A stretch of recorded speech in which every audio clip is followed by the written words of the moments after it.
Hi guys, this is Aditya. आप सभी का स्वागत है आज के इस वीडियो में। आपके सामने बहुत सारी वर्ब्स दिख रही हैं। इतनी सारी वर्ब्स को देख करके, चाहे वो हेल्पिंग है, ऑक्सिलरी है या फिर मोडल वर्ब है, इसकी ग्रामर में अभी हमें नहीं घुसना है। इतनी सारी वर्ब्स को देख करके हमें घबराना नहीं है, बिल्कुल आसान है, इजी है। आज के वीडियो में हम ये समझने वाले हैं कि किसी भी सब्जेक्ट के साथ में, भाई किसी भी सेंटेंस का ये सब्जेक्ट होता है, ही शी, किसी व्यक्ति का नाम, चाहे राहुल है, रमन है, आदित्य है, या फिर किसी जगह का नाम, किसी चीज का नाम, आई यू वी दे, दो लोग, दो से ज्यादा लोगों के नाम, दो से ज्यादा जगहों के नाम, दो से ज्यादा चीजों के नाम, कोई भी सब्जेक्ट हो, उस सब्जेक्ट के साथ में अगर हम किसी वर्ब को लगाएंगे तो क्या मीनिंग निकल के आएगा, ये इंपॉर्टेंट है, ये हम समझेंगे। और ये जितना डिफिकल्ट आपको दिख रहा है ना, ये उतना ही आसान हो जाएगा। क्या क्या वर्ब्स हैं, एक बार नजर मारिए जरा। Is, am, are, was, were, has, have, had, do, does, did, will, shall, will be या will have, should, must, should be या शुड हैव। अब किसी के साथ में शुड बी आया तो क्या मीनिंग बन रहा है, शुड हैव आया तो क्या मीनिंग बन रहा है, must be, must have, is, am, are के साथ टू, हैज, हैव के साथ टू, वॉज, वर के साथ टू लगा तो क्या मीनिंग बन रहा है, had to, will have to, can, could, can be, can have, could be, could have, used to, would be, would have, may, might, may be, may have, might be, might have, should have had, must have had, could have had, may have had, might have had या फिर would have had. शुरुआत करते हैं सबसे पहले is, am, are के साथ में। अगर मैं एक हिंदी मीडियम स्कूल के बच्चे से बोलूं कि इज, एम, आर का मतलब होता है,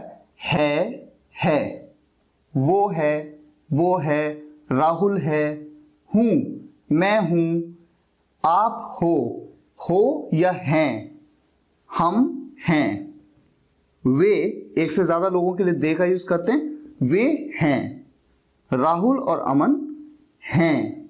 तो है एक के लिए, हूं मेरे लिए, हैं एक से ज्यादा के लिए, या फिर यू में दो ना, आप या तुम, चाहे एक हो चाहे एक से ज्यादा, यू के साथ हमेशा ही आप आर का यूज करते हैं। ये तो कुछ रूल्स हैं जिन्हें हम चैलेंज नहीं कर सकते, ऐसे ही सीखना है। अब अगर सेंटेंस की बात करूं, एक सेंटेंस तो होते हैं सिंपल सेंटेंस, जैसे कि वो घर पर है, ही इज एट होम, मैं स्कूल में हूं, आई एम इन स्कूल, आप मेरे साथ हैं, you are with me, simple. ठीक है। अब एक सेंटेंस होते हैं जो कि प्रेजेंट कंटिन्यूअस टेंस में होते हैं। वो सेंटेंस कैसे बनते हैं, वो खेल रही है, कोई लड़की है, शी इज प्लेइंग, सिंपल।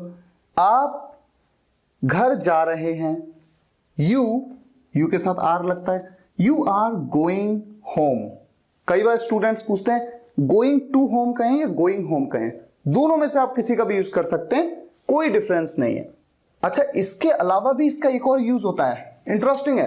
क्या यूज होता है, जब आप इन वर्ब्स के बाद में इन्हें as a helping verb use कर रहे हैं, इनके बाद में आप किसी वर्ब की थर्ड फॉर्म का यूज कर लें तो वो पैसिव वॉइस में हो जाता है वो सेंटेंस, प्रेजेंट इंडेफिनिट के पैसिव में। और सेंटेंस का सेंस क्या बनता है देखिएगा, ही इज सेंट, सेंड मतलब भेजना, उसकी थर्ड फॉर्म लगा दी सेंट।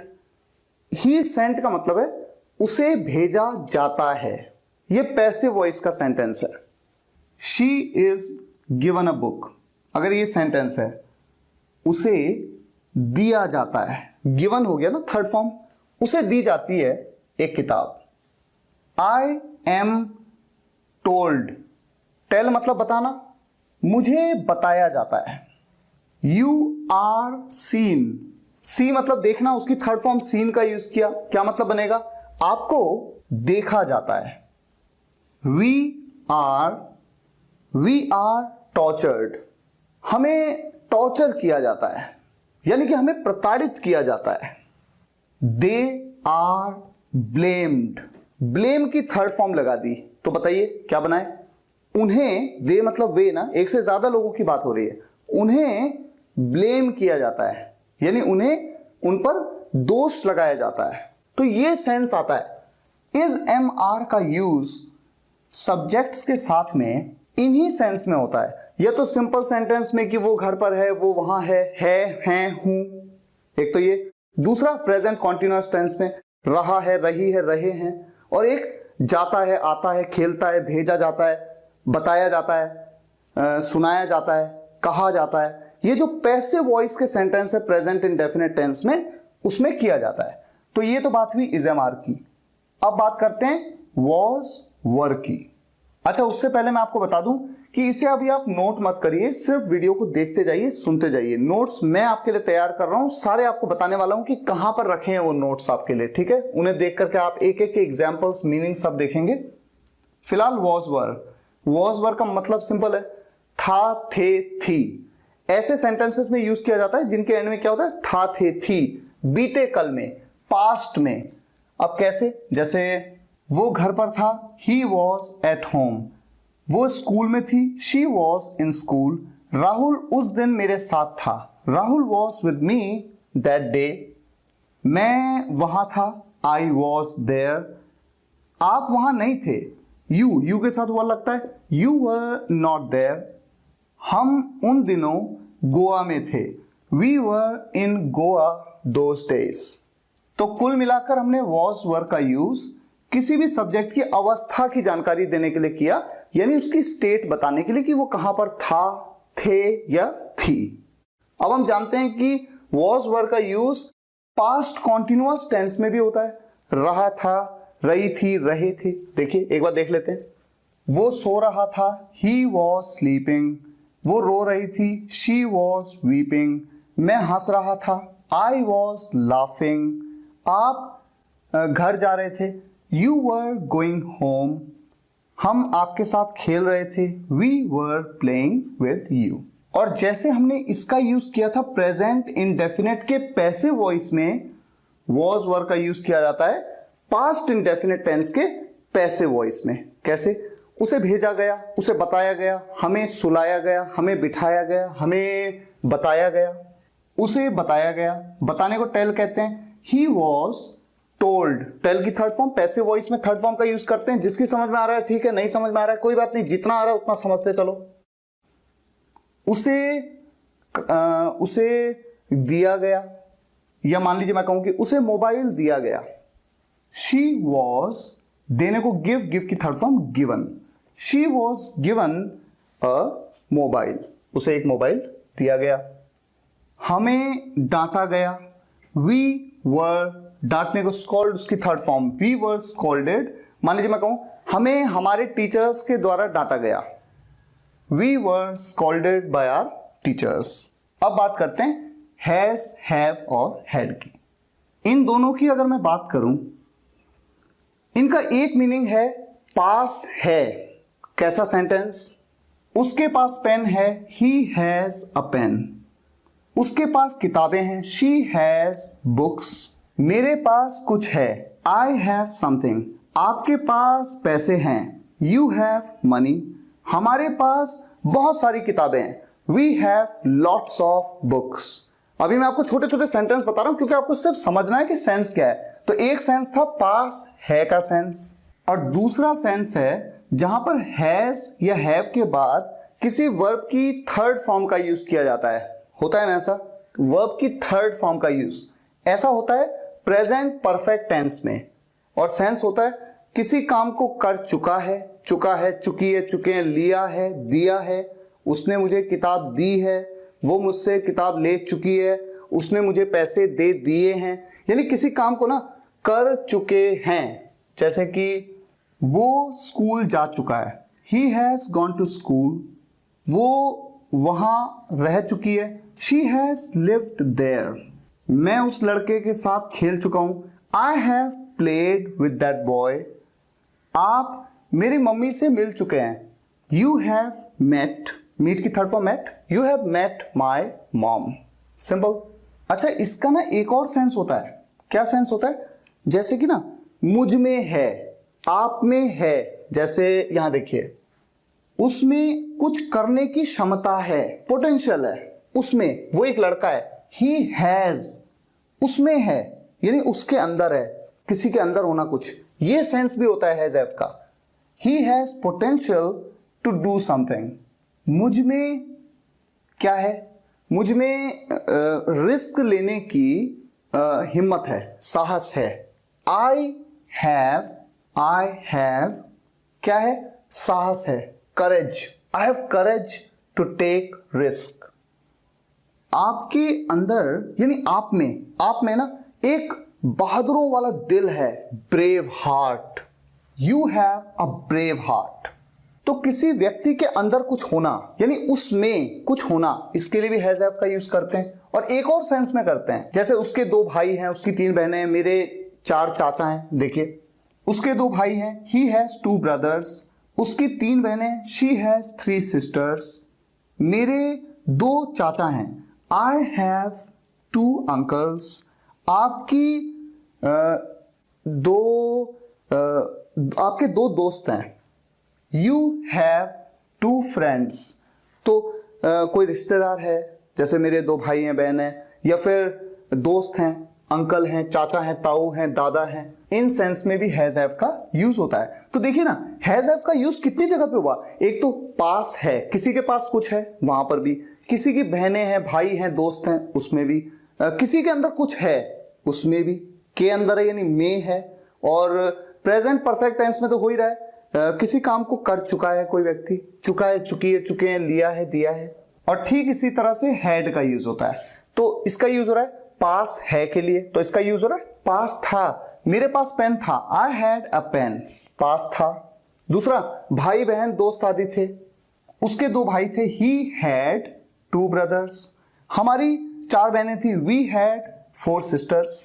या फिर उसमें कुछ था, जैसे कि उनके अंदर यानी उनमें जीतने की प्रबल इच्छा थी, प्रबल इच्छा यानी strong desire, they had a strong desire to win, simple. या फिर चुका था, चुकी थी, चुके थे, पास्ट परफेक्ट टेंस में, कैसे, जैसे वो खेलने जा चुका था, he had gone to play, past perfect में। तो देखिए कितना इंटरेस्टिंग है। और मैं आपको सच कह रहा हूं, अगर आपने इन सभी वर्ब्स को एक एक वर्ब को अगर आपको पता हो ना कि इसके कितने कितने यूज हैं, किस किस तरह के सेंटेंस में, तो 99% ग्रामर तो यहीं पे आपकी कंप्लीट हो जाती है। चलिए अब हम नेक्स्ट मूव करते हैं डू, डज और डिड पे। जिस तरह से इज, एम, आर प्रेजेंट में, वॉज, वर्ब पास्ट में, हैज, हैव प्रेजेंट में, हैड पास्ट में, उसी तरह से डू, डज प्रेजेंट में और डिड पास्ट में।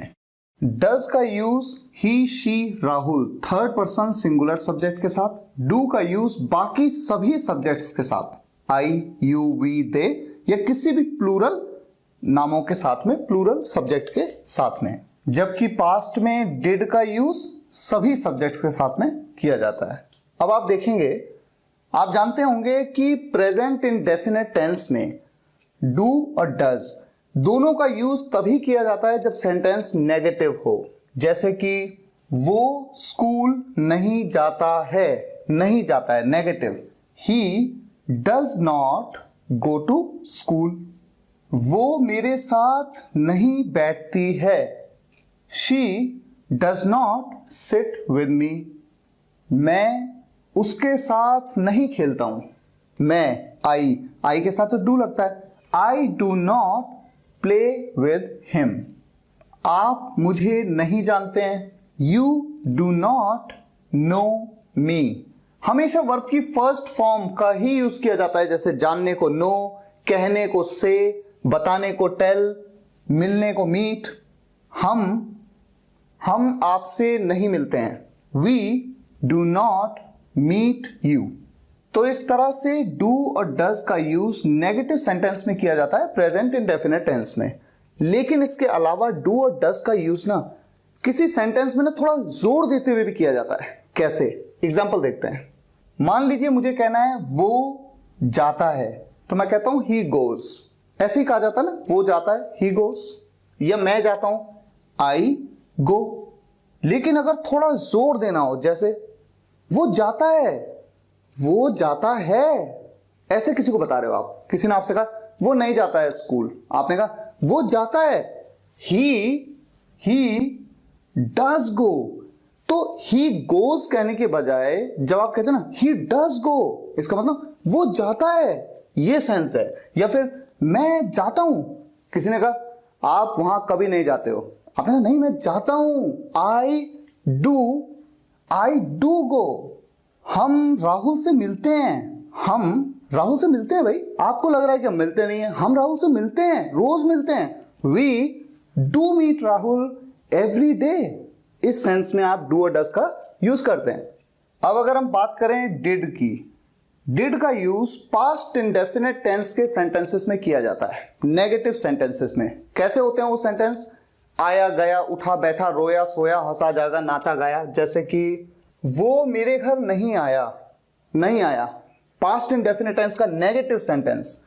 ही did not come to my home, वो मेरे साथ नहीं बैठी। She did not sit with me. हमेशा वर्ब की फर्स्ट फॉर्म, जैसे मैंने आपको कहा डू डज के साथ भी, डिड के साथ भी ऐसा ही होगा।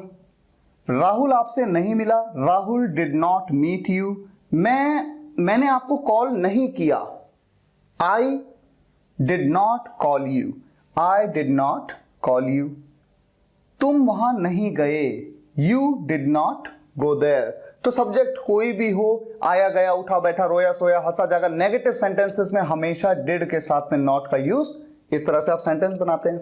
और डिड का यूज डू डज की तरह जोर देने के लिए भी किया जा सकता है, जैसे कि मैं वहां गया, I did go there, I did go there. या फिर राहुल रश्मि से मिला। वैसे तो अगर यहां पर जोर ना देते तो पास्ट इंडेफिनिट टेंस के अफर्मेटिव सेंटेंस तो डिड के साथ बनता ही नहीं है, तब हम कैसे कहते? राहुल मेट रश्मि। लेकिन जब मैंने कहा कि राहुल रश्मि से मिला जोर देते हुए, तो वहां पर डिड का यूज भी कर दिया और फिर वर्ब की सेकंड फॉर्म की जगह फर्स्ट ही फॉर्म का यूज किया, राहुल डिड मीट रश्मि। इस तरह से सेंटेंस को बनाया जाता है। अब बात करते हैं विल की। विल तो बहुत ही सिंपल है, हम में से अधिकतर जानते हैं फ्यूचर के लिए गा गे गी, और कोई काम होता है वहां पर। जैसे मैं जाऊंगा, जाना एक काम है, वो खेलेगा, खेलना एक काम है।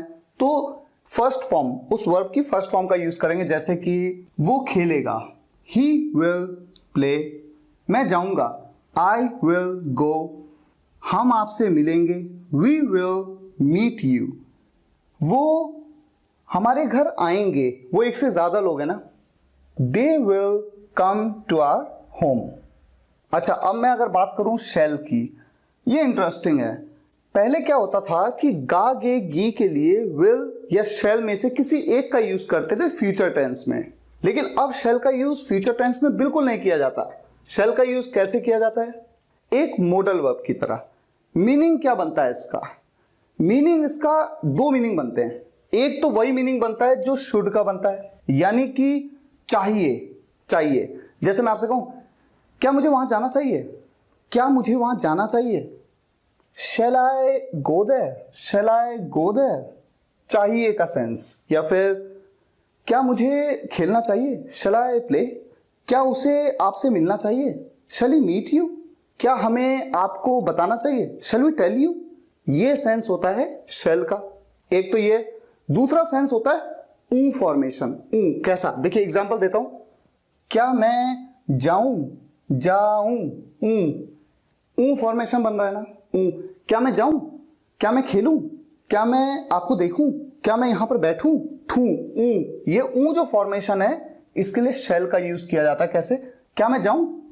शैल आई गो? क्या मैं आपसे मिलूं? शैल आई मीट यू? क्या मैं आपके साथ बैठूं? शैल आई सिट विथ यू? क्या मैं उससे बात करूं? शैल आई टॉक टू हिम? अब बात करते हैं विल के साथ बी और विल के साथ हैव की। विल बी, आप कहीं पे भी सेंटेंस में देखें विल बी के ना दो सेंस निकलते हैं। क्या है वो दो सेंस? पहला सेंस होगा होगा, बी मतलब होना होता है ना, होगा, होगा। जैसे कि वो घर पर होगा, he will be at home. वो रवीना के साथ होगी, she will be with Raveena. मैं घर पर होऊंगा। जैसे हम किसी को कहते हैं ना कि कल आ जाना मेरे घर पे, डोंट वरी मैं घर पे ही होऊंगा, मैं घर पे होऊंगा। I will B at home. Rahul और अमन आदित्य के साथ होंगे। Rahul and Aman will be with Aditya. Simple. तो आपको क्या ध्यान रखना है, विल बी का एक सेंस क्या है, होगा, होंगे, होगी, ये सेंस आ रहा है। दूसरा सेंस फ्यूचर कंटिन्यूअस टेंस में, जब सब्जेक्ट किसी काम को कर रहा होगा, जैसे वो जा रहा होगा, वो खेल रहा होगा, वो सो रही होगी, वो शाम को खेल रहा होगा। He will be playing in the evening. Play के साथ आपने आईएनजी लगा दिया। जिस भी काम को कर रहा होगा, जब किसी काम को कर रहे होने की बात होती है तो आईएनजी का आप यूज करते हैं ना। मैं कल सुबह अमेरिका जा रहा होऊंगा। I will be going to America tomorrow morning.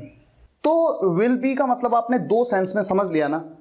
होगा, वो घर पर होगा, वो घर पर होगी, वो घर पर होंगे, ये सेंस है होगा। और दूसरा रहा होगा, किसी काम को ना सब्जेक्ट कर रहा होगा भविष्य में। विल हैव के भी दो सेंस हैं। पहला सेंस है पास होगा, किसी के पास ना कुछ होगा, जैसे कि मेरे पास कुछ होगा, मेरे पास मोबाइल होगा, उसके पास किताब होगी। देखिए कैसे, अगले साल मेरे पास एक कार होगी। आई मेरे पास होगी ना, सब्जेक्ट हूं मैं। I will have a car next year. दिसंबर तक आपके पास अपना खुद का घर होगा। दिसंबर तक, इस साल दिसंबर तक आपके पास अपना खुद का घर होगा। यू विल हैव, आपके पास होगा, योर ओन हाउस, आपका खुद का घर, your own house by December this year. तो एक सेंस तो विल हैव का ये है, पास होगा। और दूसरा सेंस क्या है, फ्यूचर परफेक्ट टेंस में, जहां पर वर्ब की थर्ड फॉर्म का आप यूज करते हैं। सब्जेक्ट किसी काम को ना कर चुका होगा, किसी काम को कर चुका होगा भविष्य में। एग्जाम्पल क्या हो सकता है, उसे अगले साल, अगले साल, देखिए फ्यूचर की बात होगी, इसे हमेशा ध्यान रखना है क्योंकि ये फ्यूचर टेंस में हम बात कर रहे हैं। तो फ्यूचर में जो अभी नहीं आया है, उसे अगले साल जॉब मिल चुकी होगी। ही विल हैव, मिल चुकी होगी यानी वो पा चुका होगा job. He will have got a job next year. मिलने को गेट कहते हैं ना, गेट, गेट की third form got. He will have got a job next year. आप 2022 तक भारत के प्रधानमंत्री बन चुके होंगे। बनने को क्या बोलते हैं, बिकम। बिकम की थर्ड फॉर्म भी क्या होती है, become. You will have become the Prime Minister of India by 2022, by 2022, 2022 तक। धीरे धीरे ही सही, लेकिन ये सब समझ में आ रहा है ना आपको, ये सब आएगा, सब आसान है। ठीक है, चलिए अब नेक्स्ट मूव करते हैं शुड पे। हम में से कौन नहीं जानता कि शुड का यूज चाहिए के सेंस के लिए किया जाता है, जैसे कि उसे जाना चाहिए, ही शुड गो। मुझे खेलना चाहिए, आई शुड प्ले। हमें लड़ना नहीं चाहिए, we should not fight. Simple है। लेकिन मस्ट का यूज तब किया जाता है जब हम ना जोर देते हैं, जरूर चाहिए। ये तो है चाहिए, यह है जरूर चाहिए। जैसे उसे जरूर जाना चाहिए, ही मस्ट गो। अब किसी व्यक्ति के पापा जी हॉस्पिटल में एडमिट हैं, तो क्या उसे जाना नहीं चाहिए, ये तो मस्ट है ना।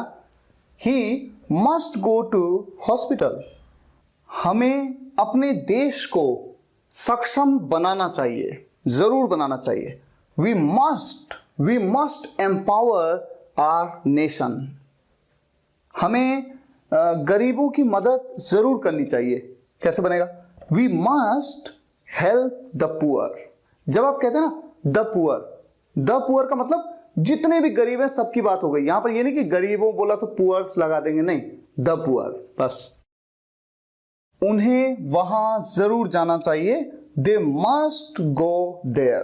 तो शुड और मस्ट बहुत सिंपल है, यह है चाहिए, यह है जरूर चाहिए। अब देखते हैं शुड बी और शुड हैव। शुड बी का सेंस बहुत ही सिंपल है। बी मतलब होना, जैसे ये था होगा, गागेगी, होगा, ये क्या है, होना चाहिए। उसे घर पर होना चाहिए, होना चाहिए, उसे होना चाहिए। किसी एक लड़के की बात हो रही है तो वो सब्जेक्ट है वो, he should be at home. मुझे आपके साथ होना चाहिए, I should be with you. आपको रवि के साथ होना चाहिए, you should be with Ravi. हमें अगले साल अमेरिका में होना चाहिए, we should be in America next year. Rahul और अमन को इस वक्त स्कूल में होना चाहिए। वो यहां क्या कर रहे हैं, घूम रहे हैं यहां पर? नहीं, उन्हें स्कूल में होना चाहिए। Rahul and Aman should be in school right now. तो इस तरह से शुड बी का यूज करते हैं। अब देखते हैं शुड हैव। अच्छा, शुड हैव के ना दो सेंस होते हैं। पहला सेंस होता है पास होना चाहिए। जब भी कहीं पे आप हैज हैव देखते हैं ना तो इसका मतलब होता है पास, मेरे पास कुछ है, उसके पास कुछ है। तो देखिए शुड हैव का मतलब पास होना चाहिए, एक सेंस तो ये है। उसके पास मोबाइल होना चाहिए, ही शुड हैव अ मोबाइल। उसके पास किताबें होनी चाहिए, कोई लड़की की बात हो रही है, she should have books. Rahul के पास पैसे होने चाहिए, राहुल शुड हैव मनी। मेरे पास कुछ होना तो चाहिए, I should have at least something. कम से कम कुछ तो होना चाहिए, एटलीस्ट समथिंग। हमारे पास कम से कम 5,000 रुपए होने चाहिए, we should have at least 5,000 rupees. तो एक सेंस तो ये हो गया ना, शुड हैव का मतलब पास होना चाहिए। और दूसरा सेंस क्या होता है, शुड हैव के बाद वर्ब की थर्ड फॉर्म का यूज करो और चाहिए था का सेंस बनाओ। किसी काम को ना सब्जेक्ट के द्वारा किसी काम को करना चाहिए था। अब जैसे यहां पर देखिए, शुड का मैंने क्या बोला था आपको, मुझे जाना चाहिए, आई शुड गो, है ना। शुड के बाद वर्ब की फर्स्ट फॉर्म गो का यूज किया।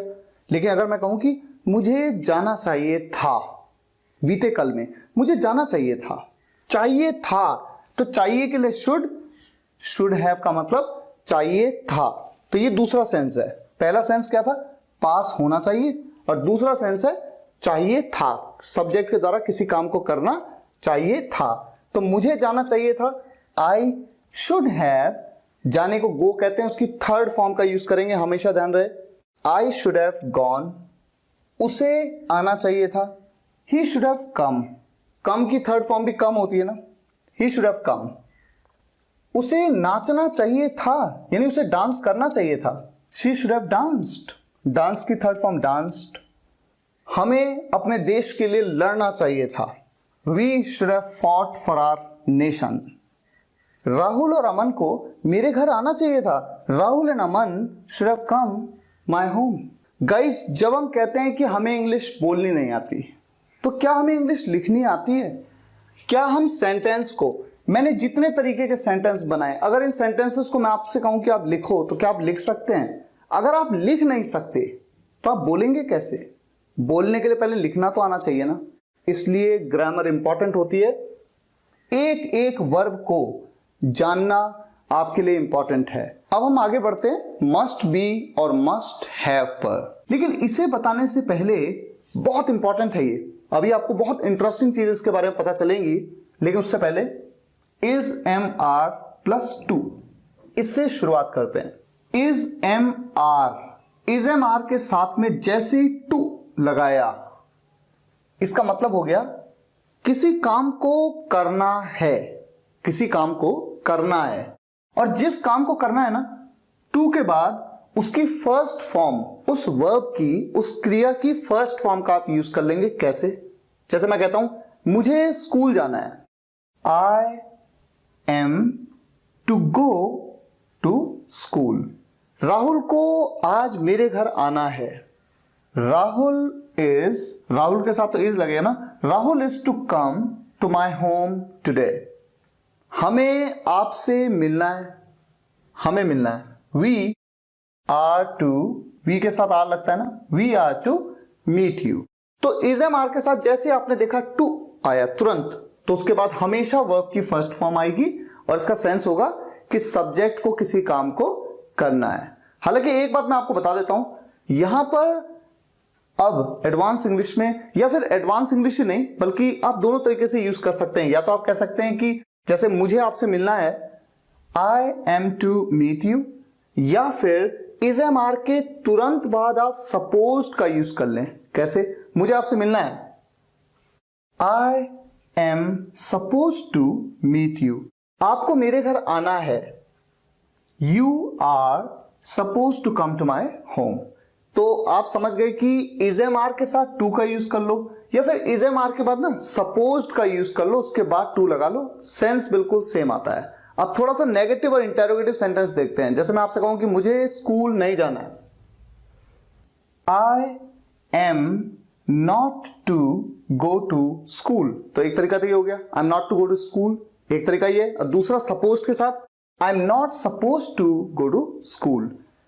क्या मुझे स्कूल जाना है? अब इंटरोगेटिव सेंटेंस, क्या मुझे स्कूल जाना है, क्या के लिए आप क्या करेंगे?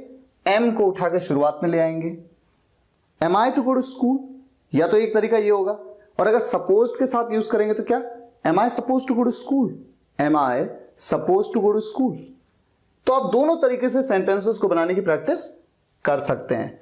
और इससे रिलेटेड एग्जांपल्स या इस कॉन्सेप्ट को सब मैंने आपको बताया है spokenenglish.guru वेबसाइट पे। आपको मैंने पिछले वीडियो लेक्चर में बताया था इस बात को, पिछले पार्ट में, कि आप जाइएगा www.spokenenglish.guru वेबसाइट पे, वहां पर मेन्यू में ब्लॉग पे जाइएगा। ब्लॉग में आपको ग्रामर एंड स्पोकन टॉपिक्स ये टैब मिलेगा, इस पे क्लिक करिएगा और उसके बाद आर्टिकल है all verbs in English grammar.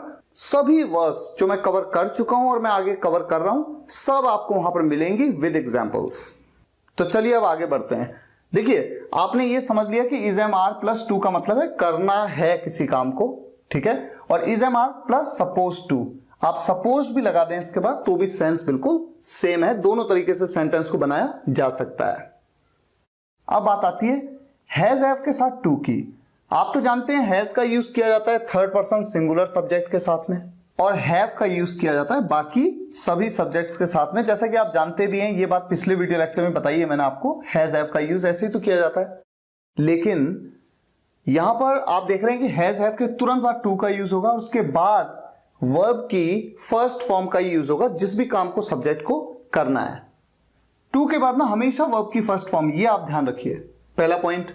दूसरी चीज, इसका मीनिंग क्या निकलता है? इसके दो मीनिंग निकलते हैं, ध्यान से समझिएगा इसको। इसके दो मीनिंग निकलते हैं।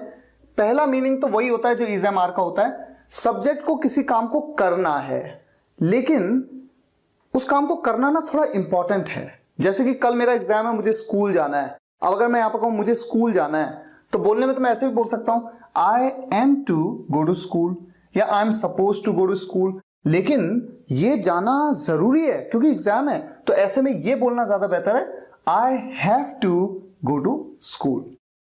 तो पहला सेंस तो क्लियर है कि सब्जेक्ट को किसी काम को करना है, थोड़ा जरूरी है, उसके लिए हैज हैव के बाद टू का यूज करेंगे।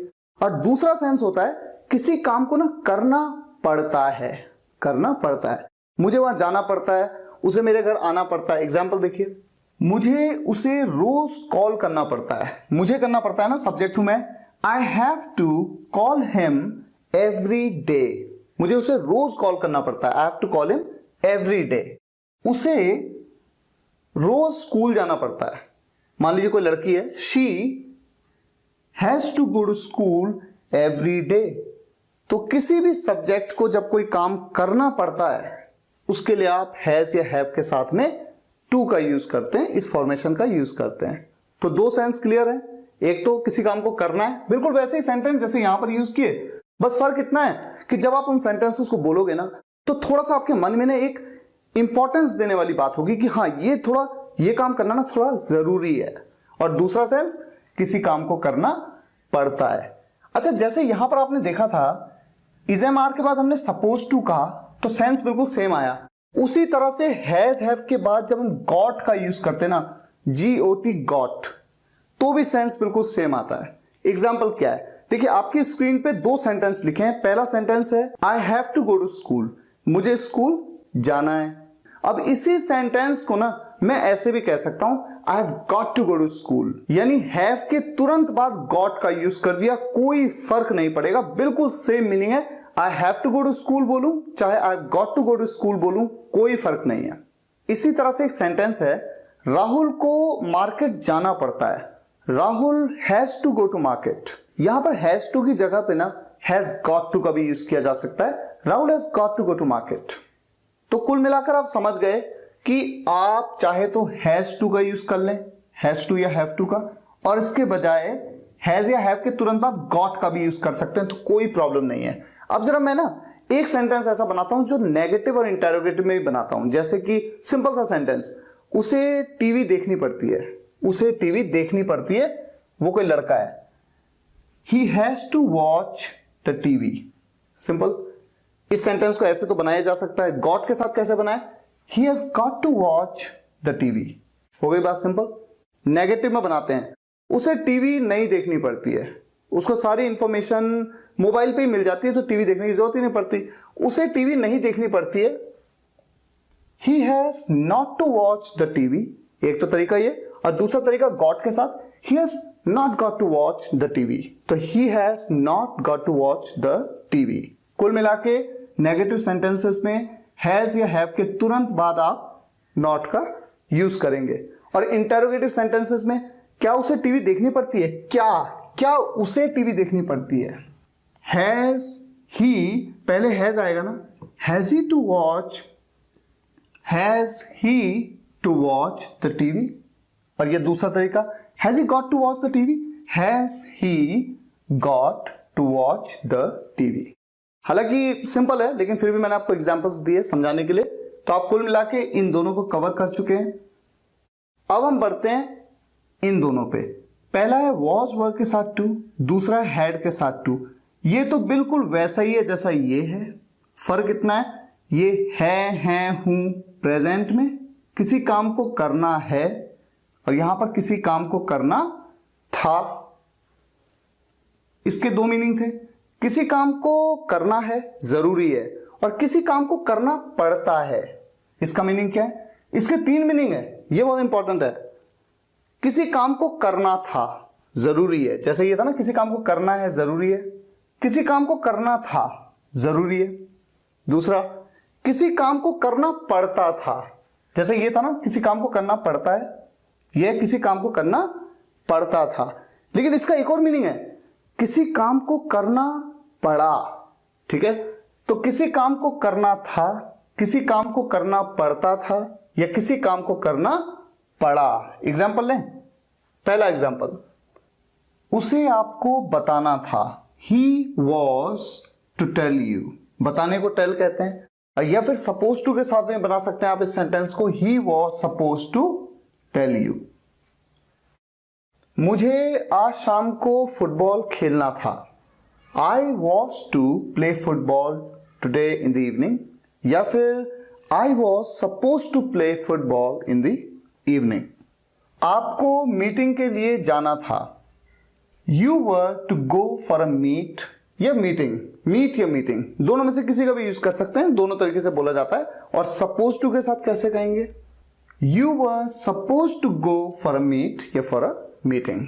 ठीक है, तो ये सिंपल इसकी तरह ही है, सपोज टू का भी यूज कर सकते हैं और सपोज का यूज नहीं भी कर सकते। हैड टू की बात करें, मैंने बताया तीन सेंस के, करना पड़ता था, करना था, या फिर करना पड़ा। तो करना था थोड़ा जरूरी है, तो वो तो बिल्कुल वैसे ही है जैसे यहां पर था कि मुझे जाना था, थोड़ा अर्जेंट है, थोड़ा इंपॉर्टेंट है, आई हैड टू गो। आपको आना था, यू हैड टू कम। उसे खेलना था, ही हैड टू प्ले। हमें सोचना था, वी हैड टू थिंक। हमें सोचना पड़ता था, इसके लिए भी आप कैसे बनाएंगे, वी हैड टू थिंक। और हमें सोचना पड़ा, इसके लिए भी आप ऐसे ही कहेंगे, वी हैड टू थिंक। तो इंग्लिश कितनी इंटरेस्टिंग लैंग्वेज है कि एक ही सेंटेंस है, वी हैड टू थिंक, और इस सेंटेंस को तीन अलग अलग सेंस के लिए बोलना पड़ सकता है। पहला सेंस है हमें सोचना था, दूसरा सेंस है हमें सोचना पड़ता था, और तीसरा सेंस है हमें सोचना पड़ा। आप देख सकते हैं कितना इंपॉर्टेंट है। जैसा हमने देखा, किसी काम को करना है, किसी काम को करना है जरूरी है, या फिर किसी काम को करना पड़ता है। किसी काम को करना था, किसी काम को करना था, जरूरी था उसको करना, या फिर किसी काम को करना पड़ता था, या किसी काम को करना पड़ा। अब ये है किसी काम को करना पड़ेगा या किसी काम को करना होगा, विल हैव टू। जैसे कि एग्जाम्पल, मुझे आपसे मिलना पड़ेगा। I will have to meet you. हमें आपके घर आना पड़ेगा। Will have to come to your home. उन्हें आपसे बात करनी पड़ेगी। बात करने को talk. They'll have to talk to you. उसे मेरे साथ बैठना पड़ेगा। कोई लड़का है, he'll have to sit with me. Simple है। और नेगेटिव होता तो will के बाद not का यूज यहां पर कर दो। will have के बीच में not का यूज। उसे वहां नहीं जाना पड़ेगा। He'll not have to go there. He will not have to go there. तो उसे वहां नहीं जाना पड़ेगा या उसे वहां नहीं जाना होगा, बात तो एक ही है ना, सेंस बिल्कुल सेम है। मुझे नहीं आना पड़ेगा यानी मुझे नहीं आना होगा। उसे स्कूल नहीं जाना होगा यानी उसे स्कूल नहीं जाना पड़ेगा, तो बात एक ही है। अच्छा, जैसे ये है किसी काम को करना होगा या किसी काम को करना पड़ेगा, उसी तरह से एक और होता है किसी काम को करना होता या किसी काम को करना पड़ता। एग्जाम्पल लेते हैं, जैसे कि उसे आज आपसे मिलना पड़ता। कोई लड़का है, ही वुड हैव टू, उसके बाद हमेशा टू के बाद, जैसा मैंने कहा आपसे, हमेशा वर्ब की फर्स्ट फॉर्म मिलना को मीट कहते हैं। He would have to meet you. आपको उसके घर जाना पड़ता।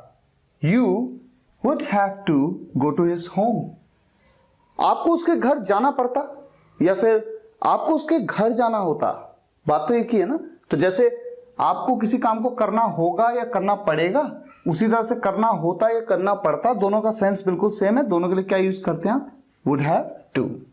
उन्हें कल दिल्ली जाना पड़ता। उन्हें, वो एक से ज्यादा है। They would have to go to Delhi yesterday. अच्छा, वो हमारा प्लेसमेंट हो गया, वरना हमें अपने करियर के बारे में सोचना पड़ता। अच्छा, वो हमारा प्लेसमेंट हो गया, luckily we got the placement. अच्छा, वो हमारा प्लेसमेंट हो गया यानी कि किस्मत से हमारा प्लेसमेंट हो गया। अदरवाइज, वरना हमें अपने करियर के बारे में सोचना पड़ता। We would have to think about our career. तो इस तरह से आप वुड हैव टू का यूज करते हैं, ठीक है। अब हम बात करते हैं मस्ट बी और मस्ट हैव की। ये बहुत ही खास है, बहुत ही इंपॉर्टेंट है, ठीक है। ध्यान से सुनिएगा, मैं एक एक बात आपको बताऊंगा। सबसे पहले मस्ट बी की बात करते हैं। अच्छा, आप तो जानते हैं ना, मस्ट का मतलब जरूर चाहिए। जैसे मैंने आपको यहां पर बताया था, शुड मतलब चाहिए, मस्ट मतलब जरूर चाहिए। और फिर मैंने आपको क्या बोला था? शुड बी का मतलब होता है होना चाहिए। होना चाहिए, बी मतलब होना, होना चाहिए। उसी तरह से मस्ट बी का एक सेंस है जरूर होना चाहिए। पहला सेंस, तीन सेंसेस के पहला सेंस है जरूर होना चाहिए। जैसे कि उसे घर पर जरूर होना चाहिए, ही मस्ट बी एट होम। उसे स्कूल में जरूर होना चाहिए। कोई लड़की है, she must be in school right now. उसे इस वक्त स्कूल में जरूर होना चाहिए। मुझे आपके साथ जरूर होना चाहिए, I must be with you. हमें वहां जरूर होना चाहिए, वी मस्ट बी देयर। ये तो हो गया जरूर होना चाहिए, पहला सेंस। अब दूसरा सेंस क्या है वो ध्यान से समझिएगा। आप जानते हैं कि विल बी में मैंने आपको बताया था, विल बी का मतलब क्या हुआ? होगा। गागेगी के लिए विल का यूज करते हैं। होना चाहिए, होगा। जैसे ये है होगा, ये है जरूर होगा। तो देखिए, पहला सेंस क्या था? जरूर होना चाहिए। दूसरा सेंस जरूर होगा। एग्जाम्पल देखिए क्या हो सकता है। राहुल घर पर होगा। राहुल घर पर होगा, ये तो सिंपल है, Rahul will be at home. लेकिन जब मैं कहता हूं राहुल घर पर जरूर होगा, जरूर होगा के केस में Rahul must be at home, वो हॉस्पिटल में जरूर होगी, she must be in hospital. मैं वहां जरूर होऊंगा, आई मस्ट बी देयर। हम उस दिन आपके घर पर जरूर होंगे, जरूर होंगे ना। We must be at your home that day. तो मस्ट बी के दो सेंस तो आपको बिल्कुल क्लियर हो गए। पहला सेंस क्या था? जरूर होना चाहिए, इससे बना था। और दूसरा जरूर होगा। अब इसका तीसरा सेंस बहुत ही इंपॉर्टेंट सेंस है। वो किससे बनता है? जैसे पहला सेंस बना शुड बी से, दूसरा सेंस बना विल बी से, तीसरा सेंस बनता है वुड बी से। क्या सेंस होता है? जरूर करता होगा। जो आपका सब्जेक्ट है ना सेंटेंस का, वो किसी काम को जरूर करता होगा। एग्जाम्पल लेते हैं, जैसे कि आप आजकल ऑफिस जरूर जाते होंगे। अच्छा, अगर जरूर ना बोले, पक्का जरूर ना बोले ना, तो वुड बी के साथ सेंटेंस को बनाएंगे कैसे? आप आजकल ऑफिस जाते होंगे। You would be going to office these days. यहां पर जो काम करते होंगे ना, उसके साथ आईएनजी लगाना जरूरी है। वुड बी गोइंग, जैसे गोइंग, गो के साथ आईएनजी लगाया ना। उसी तरह से मस्ट के केस में भी देखिए, आप इन दिनों ऑफिस जरूर जाते होंगे। You must be going to office these days. मुझे यकीन है आप अमन से जरूर मिलते होंगे। आई एम श्योर, मुझे यकीन है, I am sure you must be meeting Aman. और एक बात का ध्यान रखना है, जो भी काम सब्जेक्ट करता होगा ना, उसके साथ आईएनजी जरूर लगाना है। मीटिंग, मीट के साथ आईएनजी लगाया ना। I am sure you must be meeting Aman. वो आपको रोज कॉल करता होगा, लड़का है कोई, he must be calling you every day.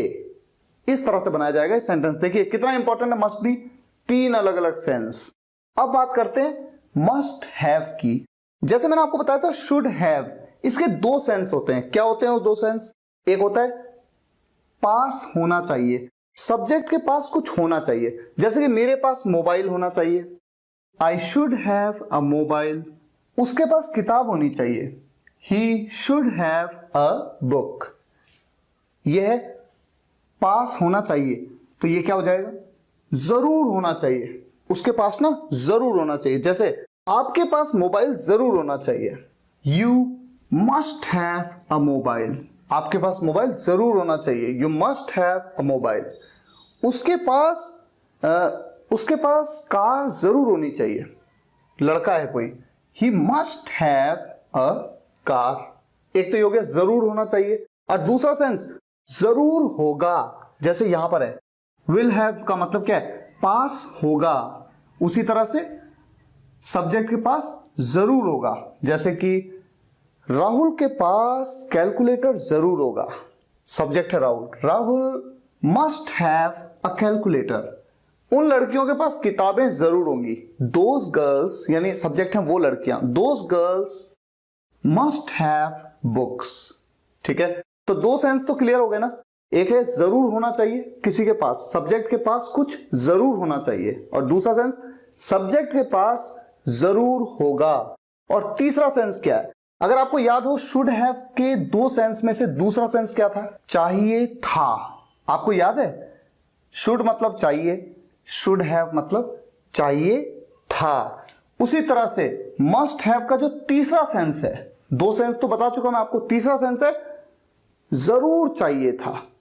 ठीक है, जरूर चाहिए था, किसी काम को ना जरूर करना चाहिए था।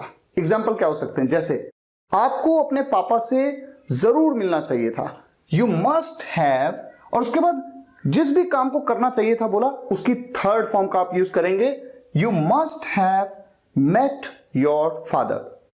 हमें आपके घर जरूर आना चाहिए था, वी हमें आना चाहिए था, we must have come your home. Must have come की थर्ड फॉर्म भी कम होती है ना, कम, केम, कम, तो we must have come your home. आज आप समझ पाए मस्ट बी का यूज 3 अलग अलग सेंस में किया जाता है, और मस्ट हैव का यूज भी 3 अलग अलग सेंस में किया जाता है। अब बात करते हैं कैन की। कैन का यूज 2 सेंस में किया जाता है। पहला सेंस होता है सकता है, सकता है, एबिलिटी की बात होती है, समर्थता की बात होती है। आप सक्षम हैं उस काम को करने के या नहीं है। मैं आपसे कहूं कि 1 ईंट अपने हाथ पे उठा लो, आप उठा लोगे? आप कहोगे हाँ मैं उठा सकता हूं। लेकिन अगर मैं आपसे कहूं कि 1000 ईंट उठा लो, तो आप कह सकते हैं कि मैं नहीं उठा सकता, मैं नहीं उठा सकता, यानी मैं एबल नहीं हूं, मैं समर्थ नहीं हूं इतनी सारी ईंटों को उठाने के। तो कैन का यूज हमेशा एबिलिटी के लिए होता है, समर्थता के लिए सकता है। एग्जाम्पल क्या हो सकता है?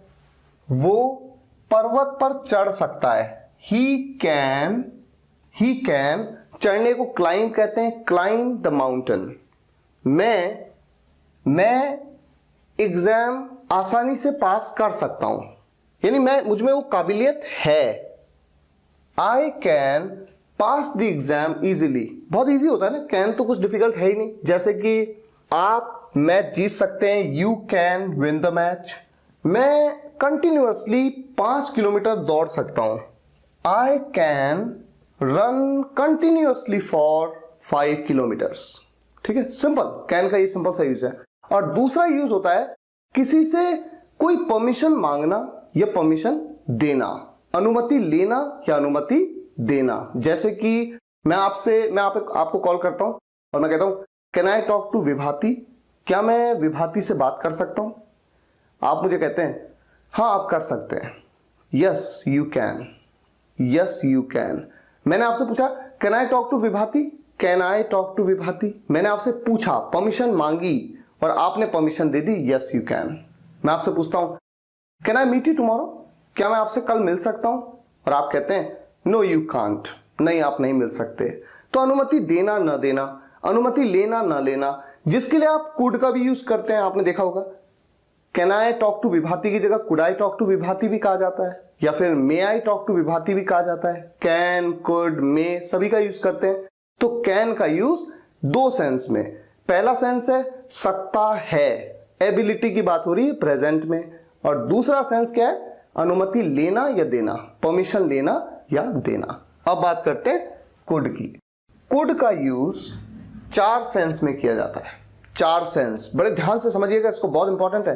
पहला सेंस होता है सकता था, बीते कल में आपकी काबिलियत, समर्थता, एबिलिटी की बात होगी। जैसे कैन का यूज प्रेजेंट में एबिलिटी के लिए था, कुड का यूज पास्ट में एबिलिटी के लिए। अभी एग्जांपल दूंगा मैं आपको। दूसरा सेंस होता है कुड का सका या पाया, मैं वहां नहीं जा सका, वो नहीं आ पाया, वो खेल नहीं पाया, सो नहीं पाया, रो नहीं पाया। तीसरा होता है परमिशन लेने या देने के लिए, जैसे कैन का यूज हुआ था, परमिशन लेना या देना। और चौथा होता है टू एक्सप्रेस पॉसिबिलिटी, संभावना को व्यक्त करने के लिए। अभी एग्जांपल सारे आपके सामने आने वाले हैं। सबसे पहला एग्जांपल जो कुड की मैं बात कर रहा हूं, कुड का पहला सेंस है सकता था। क्या? जैसे कि आप मैच जीत सकते थे क्योंकि आपके पास बहुत अच्छे प्लेयर थे। आप मैच जीत सकते थे, आपके अंदर वो काबिलियत थी क्योंकि आपके पास अच्छे प्लेयर्स थे। You could win the match because you had very good players. दूसरा example, he could climb the mountain because he had a very good experience. वो पहाड़ पर चढ़ सकता था, वो काबिल था चढ़ने के, काबिलियत की बात हो रही है। because he had a very good experience, क्योंकि उसके पास बहुत अच्छा एक्सपीरियंस था। इसी तरह का एग्जाम्पल हो सकता है कि I could run continuously for an hour when I was young. जब मैं जवान था ना, मैं कंटिन्यूअसली, लगातार 1 घंटे तक दौड़ सकता था। ये भी तो एग्जाम्पल सही है ना। यानी कुल मिलाकर कुड का यूज एबिलिटी के लिए हो रहा है पास्ट में। अब दूसरा मैंने आपको क्या बताया, सका या पाया। जैसे वो नहीं जा सका, he couldn't go, मैं नहीं आ पाया, I couldn't come। वो किसी तरह से घर पहुंच सका, he could somehow reach home। दूसरा यूसेज हो गया, दूसरा जो सेंस है इसका। तीसरा, परमिशन लेने या देने के लिए, जैसे मैंने कैन के केस में आपसे कहा था कि can I talk to Vibhati, उसी तरह से could I talk to Vibhati, could I sit with you, क्या मैं आपके साथ बैठ सकता हूं, कुड आई गो देयर, क्या मैं वहां जा सकता हूं, कुड आई मीट यू, क्या मैं आपसे मिल सकता हूं। और हमेशा ध्यान रखें, परमिशन लेने या देने के लिए ना, जैसे मैंने आपको बताया कैन, मे, कुड, तीनों में से किसी का भी यूज किया जा सकता है। और चौथा यूज मैंने आपको कुड का क्या बताया, संभावना को व्यक्त करने के लिए, कोई पॉसिबिलिटी है, जैसे कि वो आज शाम को आपसे मिल सकता है, संभावना, काबिलियत नहीं बल्कि संभावना की बात हो रही है। He could meet you in the evening today। Simple, आपके पापा आपको किसी भी समय कॉल कर सकते हैं। कौन कर सकते हैं? आपके पापा। Your father could call you any time। Simple है। और पॉसिबिलिटी को एक्सप्रेस करने के लिए, संभावना को बताने के लिए ना, कुड, मे और माइट तीनों का यूज किया जाता है। अभी मे और माइट में ये बात मैं आपको बताने वाला हूं। ये तो हो गया। अब ये इंपॉर्टेंट है, कैन बी। कैन बी का यूज केवल एक सेंस में किया जाता है, किसी के द्वारा कुछ किया जा सकता है, किसी के द्वारा किसी काम को किया जा सकता है। ये जो होता है ना, ये कैन का पैसिव वॉइस होता है। अगर आपको पैसिव वॉइस के बारे में नहीं पता कोई बात नहीं, उसे छोड़ दीजिए फिलहाल के लिए। ऐसा समझिए जैसे इसका मतलब है किसी के द्वारा किसी काम को किया जा सकता है, जैसे कि ये टारगेट अचीव किया जा सकता है। और जिस भी काम को किया जा सकता है ना, उसकी थर्ड फॉर्म का यूज करना है। ये काम, ये टारगेट अचीव किया जा सकता है। This target can be achieved. Achieve की थर्ड फॉर्म, हमेशा उसकी थर्ड फॉर्म जिसे किया जा सकता है, ठीक है। This target can be achieved, किसके द्वारा अचीव किया जा सकता है ये नहीं बताया। हाँ, अगर मैं कहूं ये टारगेट आपके द्वारा अचीव किया जा सकता है, this target can be achieved by you, this dance can be performed by you.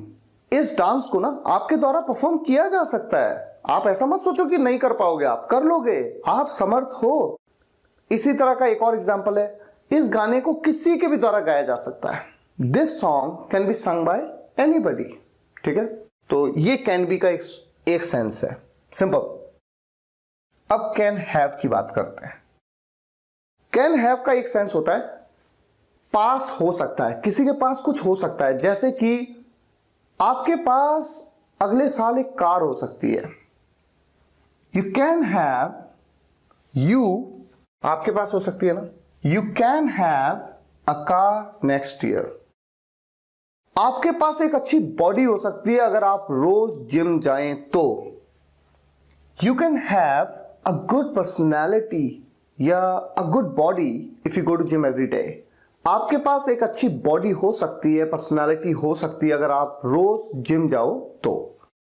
उसके पास जल्द ही एक अच्छी जॉब हो सकती है। उसके पास ही, वो लड़का, वो कोई एक लड़का है जो सब्जेक्ट है, he can have a good job soon. तो बहुत सिंपल है। कैन बी का यूज एक सेंस में हुआ, किसी काम को किया जा सकता है। कैन हैव का यूज, किसी के पास कुछ हो सकता है। अब हम बात करते हैं कुड बी की। कुड बी का यूज तीन अलग अलग सेंस में किया जाता है। अगर मैं पहले सेंस किया जा सका की बात करूं, इस इशू को किसी तरह से रिजॉल्व किया जा सका, this issue could be resolved somehow. या फिर उसे अमेरिका नहीं भेजा जा सका, उसे, he could not be, negative है, could not be sent to America, he could not be sent to America. उन बच्चों को बचाया नहीं जा सका। सब्जेक्ट कौन है? वो बच्चे, एक से ज्यादा है, दूर है, वो बच्चे, तो क्या कहेंगे? Those children. Those children could not B, बचाने को सेव की third form, could not B save. दूसरा है किया जा सकता था। अब इसके कुछ एग्जांपल्स, जैसे कि this question could be solved, ये क्वेश्चन सॉल्व किया जा सकता था। या फिर एक एग्जांपल हो सकता है we could be given the books, हमें किताबें दी जा सकती थी। इस तरह के तो कई एग्जांपल्स हो सकते हैं। हमें सताया जा सकता था, वी कुड बी टॉर्चर्ड। उन्हें पूछा जा सकता था, दे कुड बी आस्क्ड। कई सारे। अच्छा, अब हम बात करें इसके तीसरे सेंस की, हो सकता था। हो सकता था क्या सेंस निकलेगा? जैसे कि he could be anywhere at all, वो कहीं भी हो सकता था। ही कुड बी हो सकता था एनीवेयर एट ऑल, ठीक है। ये मोबाइल टूटा हुआ हो सकता था, this mobile could be broken. Rahul छुपा हुआ हो सकता था, Rahul could be hidden. Simple. तो तीन सेंस आपने देखे कुड बी के। किसी काम को किया जा सका, दूसरा सेंस किसी काम को किया जा सकता था, और तीसरा सेंस हो सकता था। अब हम बात करेंगे कुड हैव की। कुड हैव, इसका मतलब आप समझिए सकता था, सकता था। बिल्कुल वैसे ही जैसे कुड का भी एक सेंस क्या था, अगर आपको ध्यान हो, अलग अलग सेंस थे ना कुड के, उनमें से एक सेंस क्या था? सकता था। लेकिन फर्क है, क्या फर्क है? कुड का यूज जब सकता था के सेंस के लिए किया जाता है तो वहां पर समर्थता यानी एबिलिटी की बात होती है। ये बात मैंने बताई थी आपको। लेकिन जब कुड हैव का यूज किया जाता है तो वहां एबिलिटी, ये समर्थता की बात नहीं होती, हाइपोथेटिकल सिचुएशन की बात होती है जो कि अब पॉसिबल ही नहीं है। इस बात को समझने के लिए कुछ सेंटेंस मुझे आपको बताने होंगे। देखिए 2 सेंटेंस मैं आपकी स्क्रीन पे रखता हूं। पहला सेंटेंस है I could run 5 kilometres a day when I was young, और दूसरा सेंटेंस है I could have joined a gym when I was young. पहले सेंटेंस का मतलब है मैं एक दिन में 5 किलोमीटर्स दौड़ सकता था जब मैं जवान था, जब मैं यंग था। यहां पर मैं अपनी काबिलियत के बारे में आपको बता रहा हूं कि मेरे अंदर इतनी क्षमता थी, मैं इतना काबिल था, मैं समर्थ था, एबल था कि मैं 5 किलोमीटर एक दिन में दौड़ सकता था। और दूसरे सेंटेंस का मतलब है मैं जिम ज्वाइन कर सकता था जब मैं यंग था। यहां पर सेंस पता है कैसा है? सेंस कुछ ऐसा है जैसे कि जब मैं यंग था ना तो मैं जिम ज्वाइन कर सकता था, मैंने क्यों नहीं किया, एक दुख है मुझे, एक रिग्रेट की फीलिंग है मेरे अंदर। I could have joined a gym when I was young, मैंने नहीं किया। ये हमेशा कुड हैव का यूज सकता था के लिए जब होगा ना तो ऐसी सिचुएशन को बताने के लिए जिसमें कि मुझे ना मतलब बताने वाले को, ये जो भी सब्जेक्ट है उसको थोड़ा दुख भी हो रहा है क्योंकि अब वो नहीं हो सकता, कभी वो तो अब कभी हो ही नहीं सकता, मैंने उस मौके को खो दिया। लेकिन जो पहला सेंटेंस था कुड के साथ, वहां पर समर्थता, एबिलिटी की बात होती है। अब देखिए फिर समझिए, 2 सेंटेंस और मैं आपके सामने रख रहा हूं। सेंटेंस नंबर 1, पिछले साल मैं 12 घंटे काम कर सकता था, एक दिन में 12 घंटे काम कर सकता था। यहां पर मैं आपको अपनी काबिलियत के बारे में बता रहा हूं, अपनी एबिलिटी के बारे में। तो किसका यूज करूंगा? काबिलियत के लिए जब सकता था तो कुड का यूज करूंगा। कैसे? I could work for 12 hours a day last year, मैं 12 घंटे काम कर सकता था एक दिन में लास्ट ईयर। अब दूसरी बात कहता हूं मैं कहता हूं मैं 12 घंटे काम कर सकता था लेकिन मैंने किया नहीं। एक पछतावा मेरे मन में है, ये कभी वापस नहीं आ सकता, बीत गया समय, मुझे करना चाहिए था, मेरे मन में कहीं ना कहीं मुझे करना चाहिए था लेकिन मैंने किया नहीं। I could have worked for 12 hours a day, मैं 12 घंटे काम कर सकता था। I could have worked for 12 hours a day but I didn't, लेकिन मैंने किया नहीं। तो ये एक फर्क होता है। कुड का यूज सकता था के सेंस में एबिलिटी के लिए, और कुड हैव का यूज हाइपोथेटिकल सिचुएशन के लिए जो कभी वापस नहीं आ सकती। अब हम बात करते हैं यूज टू और वुड की। इन दोनों का एक सेंस तो बिल्कुल क्लियर आपको होना चाहिए कि सब्जेक्ट किसी काम को करता था या फिर सब्जेक्ट किसी काम को किया करता था। इसके लिए आप यूज टू या वुड दोनों का यूज कर सकते हैं। अब वुड के ना अलग अलग और भी सेंस हैं, लेकिन पहला सेंस ये है। यूज टू का तो एक ही सेंस है, किसी काम को करता था। तो कैसे? जैसे कि एग्जांपल हो, ही वो आपके घर आता था, he use to come to your home, वो आपके घर आता था, आने का काम। और जिस भी काम को करने की बात होगी उसकी हमेशा फर्स्ट फॉर्म का यूज करेंगे। He use to come to your home, या फिर यूज टू की जगह वुड भी कह सकते हो, he would come to your home. Simple. हम आपके साथ फुटबॉल खेलते थे, we use to play football with you, या फिर we would play football with you. हम वहां जाते थे, we use to go there, या फिर we would go there. Simple, बस। वो मेरे साथ बैठता था, he use to sit with me, या फिर he would sit with me. हम एक साथ खेलते थे, we use to play together, या फिर वी वुड प्ले टुगेदर। अच्छा, इसके अलावा वुड का यूज 2 और सेंस में किया जाता है। पहला सेंस तो क्लियर है, सब्जेक्ट किसी काम को करता था। अब दूसरा सेंस होता है सब्जेक्ट किसी काम को करता, जाता, आता, खेलता, उठता, बैठता, सोता, रोता। जैसे मैं आपसे कहूं, अगर मैं देहरादून आता तो आपको कॉल जरूर करता। If I came to Dehradun I would definitely call you, I would definitely call you. तो जिस भी काम को करता उसकी फर्स्ट फॉर्म का यूज होता है। अब जैसे कि मैं आपसे कहूं कि मैं आपके साथ खेलता, I would play with you. मैं आपके साथ वहां जाता, I would go with you there. Would का यूज 2 सेंस में तो हमने समझ लिया। पहला सेंस था किसी काम को करता था, दूसरा सेंस सब्जेक्ट किसी काम को करता। अब तीसरा सेंस है पास्ट ऑफ विल। अब इसका क्या मतलब है? ये बहुत ही खास है, इंपॉर्टेंट है। अब देखिए, हम भविष्य के लिए जब भी कोई बात कहते हैं तो विल का यूज करते हैं, जैसे कि वो जाएगा, वो आएगा, वो खेलेगा, विल का यूज करते हैं। लेकिन अगर कोई बात बीते हुए कल में कही गई हो भविष्य के लिए तो विल का नहीं, वुड का यूज किया जाता है। एग्जाम्पल क्या है, देखिए एग्जाम्पल है, जैसे कि मैं आपसे कहूं मैं जानता हूं कि आप आओगे, मैं जानता हूं, आई नो, मैं जानता हूं प्रेजेंट में, दैट कि आप आओगे, यू विल कम, सिंपल, आप आओगे क्योंकि भविष्य में आओगे, ठीक है। लेकिन अगर मैं आपसे ये कहूं मैं जानता था कि आप आओगे, मैं जानता था, बीते हुए कल में जानता था ना मैं, वो तो बीत चुकी हो बात, मैं जानता था कि आप आओगे, तो पास्ट में कही गई बात भविष्य के लिए वहां पर आओगे, गागेगी के लिए विल नहीं बल्कि वुड का यूज किया जाएगा। मैं जानता था, I knew that you would come, will come नहीं, I knew that you would come, मैं जानता था कि आप आओगे। इस तरह के कई एग्जाम्पल्स हो सकते हैं, जैसे कि उसने मुझे पहले ही इंफॉर्म किया था, अब बीते हुए कल में इंफॉर्म किया था उसने मुझे भविष्य के प्रति कोई बात, that she would not join the party tonight, वो आज रात पार्टी ज्वाइन नहीं करेगी। She had told me that she would not support me, उसने मुझे बताया था कि वो मुझे सपोर्ट नहीं करेगी। तो करेगी, गागेगी के लिए जनरली हम विल का यूज कर देते हैं, लेकिन हमें समझना होगा कि अगर सेंटेंस बीते हुए कल में बोला गया है तो विल नहीं बल्कि आप किसका यूज करेंगे, वुड का। अब हम बात करते हैं वुड बी की। आप देखिए जो वुड बी है इसका यूज 3 अलग अलग सेंस में होता है।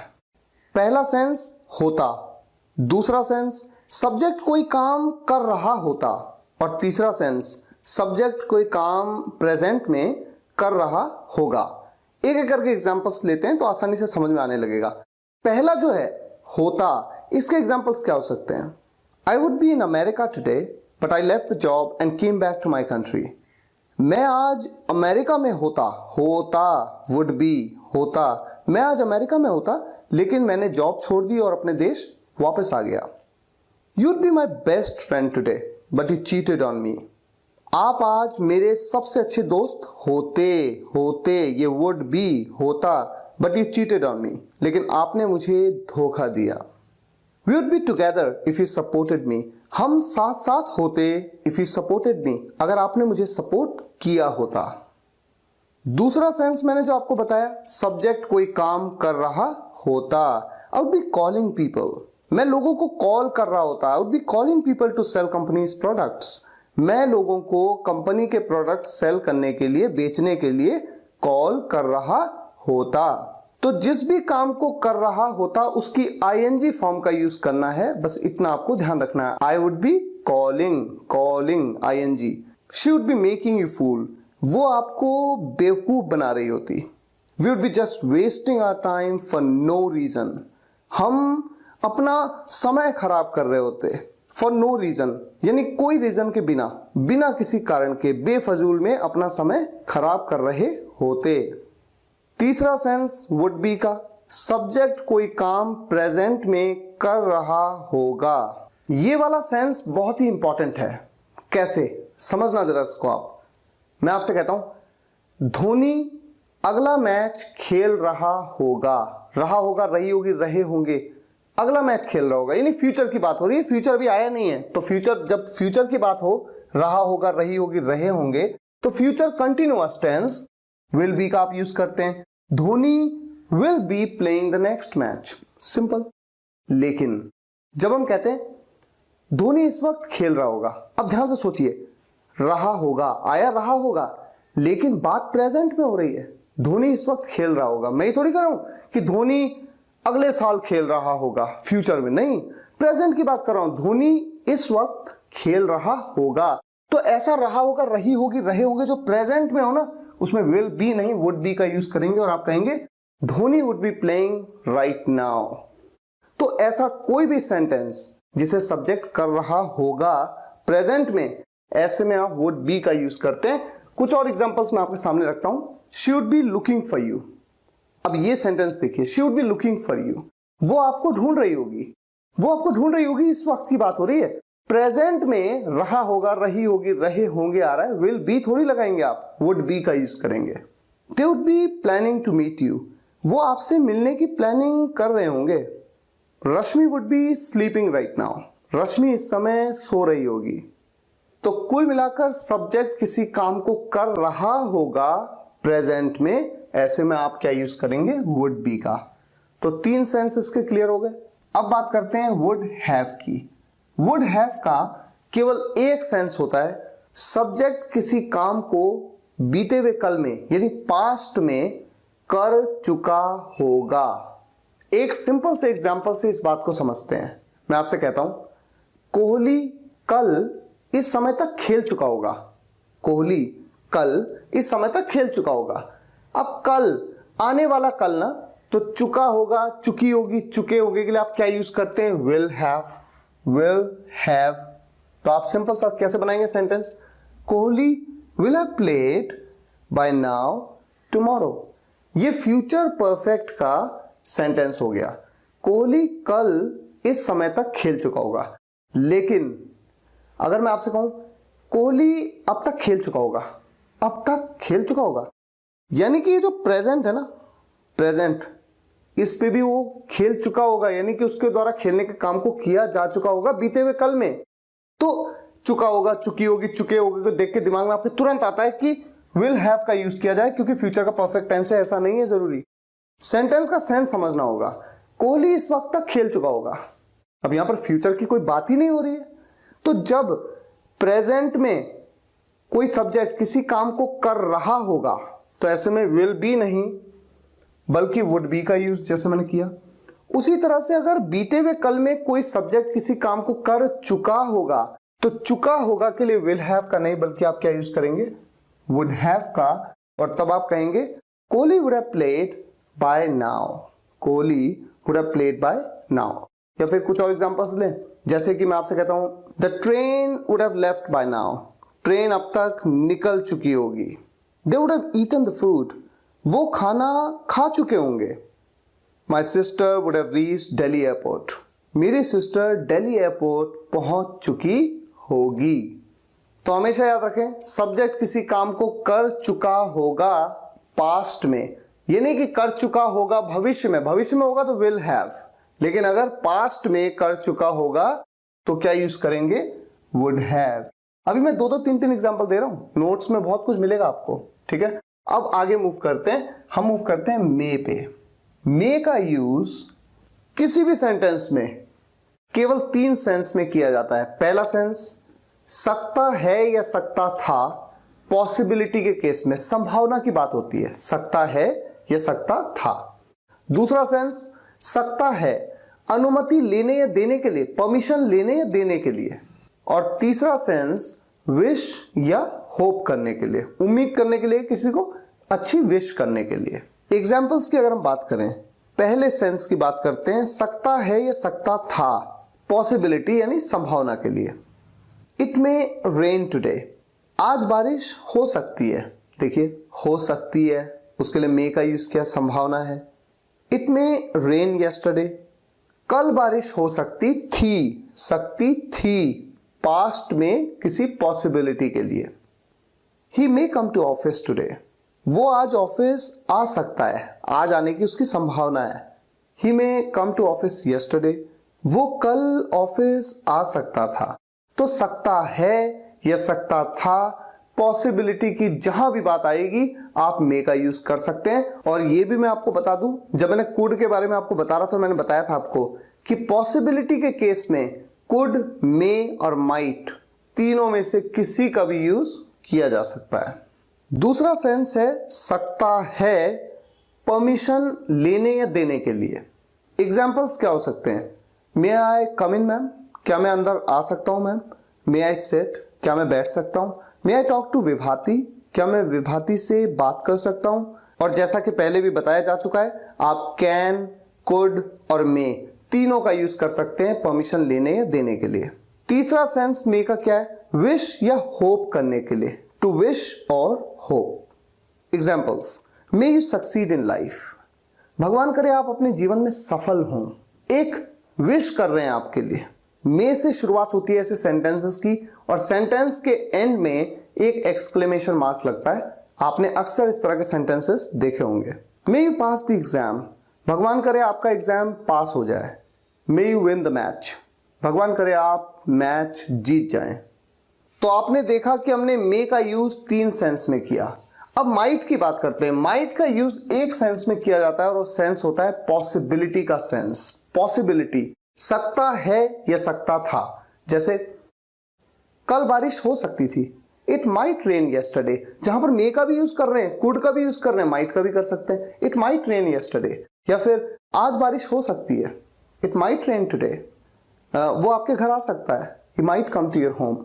मैं वहां जा सकता हूं, आई माइट गो देयर। वो आपके साथ खेल सकता है, he might play with you. तो मे का यूज तो 3 अलग अलग सेंस में, माइट का यूज सिर्फ एक सेंस में, सकता है या सकता था।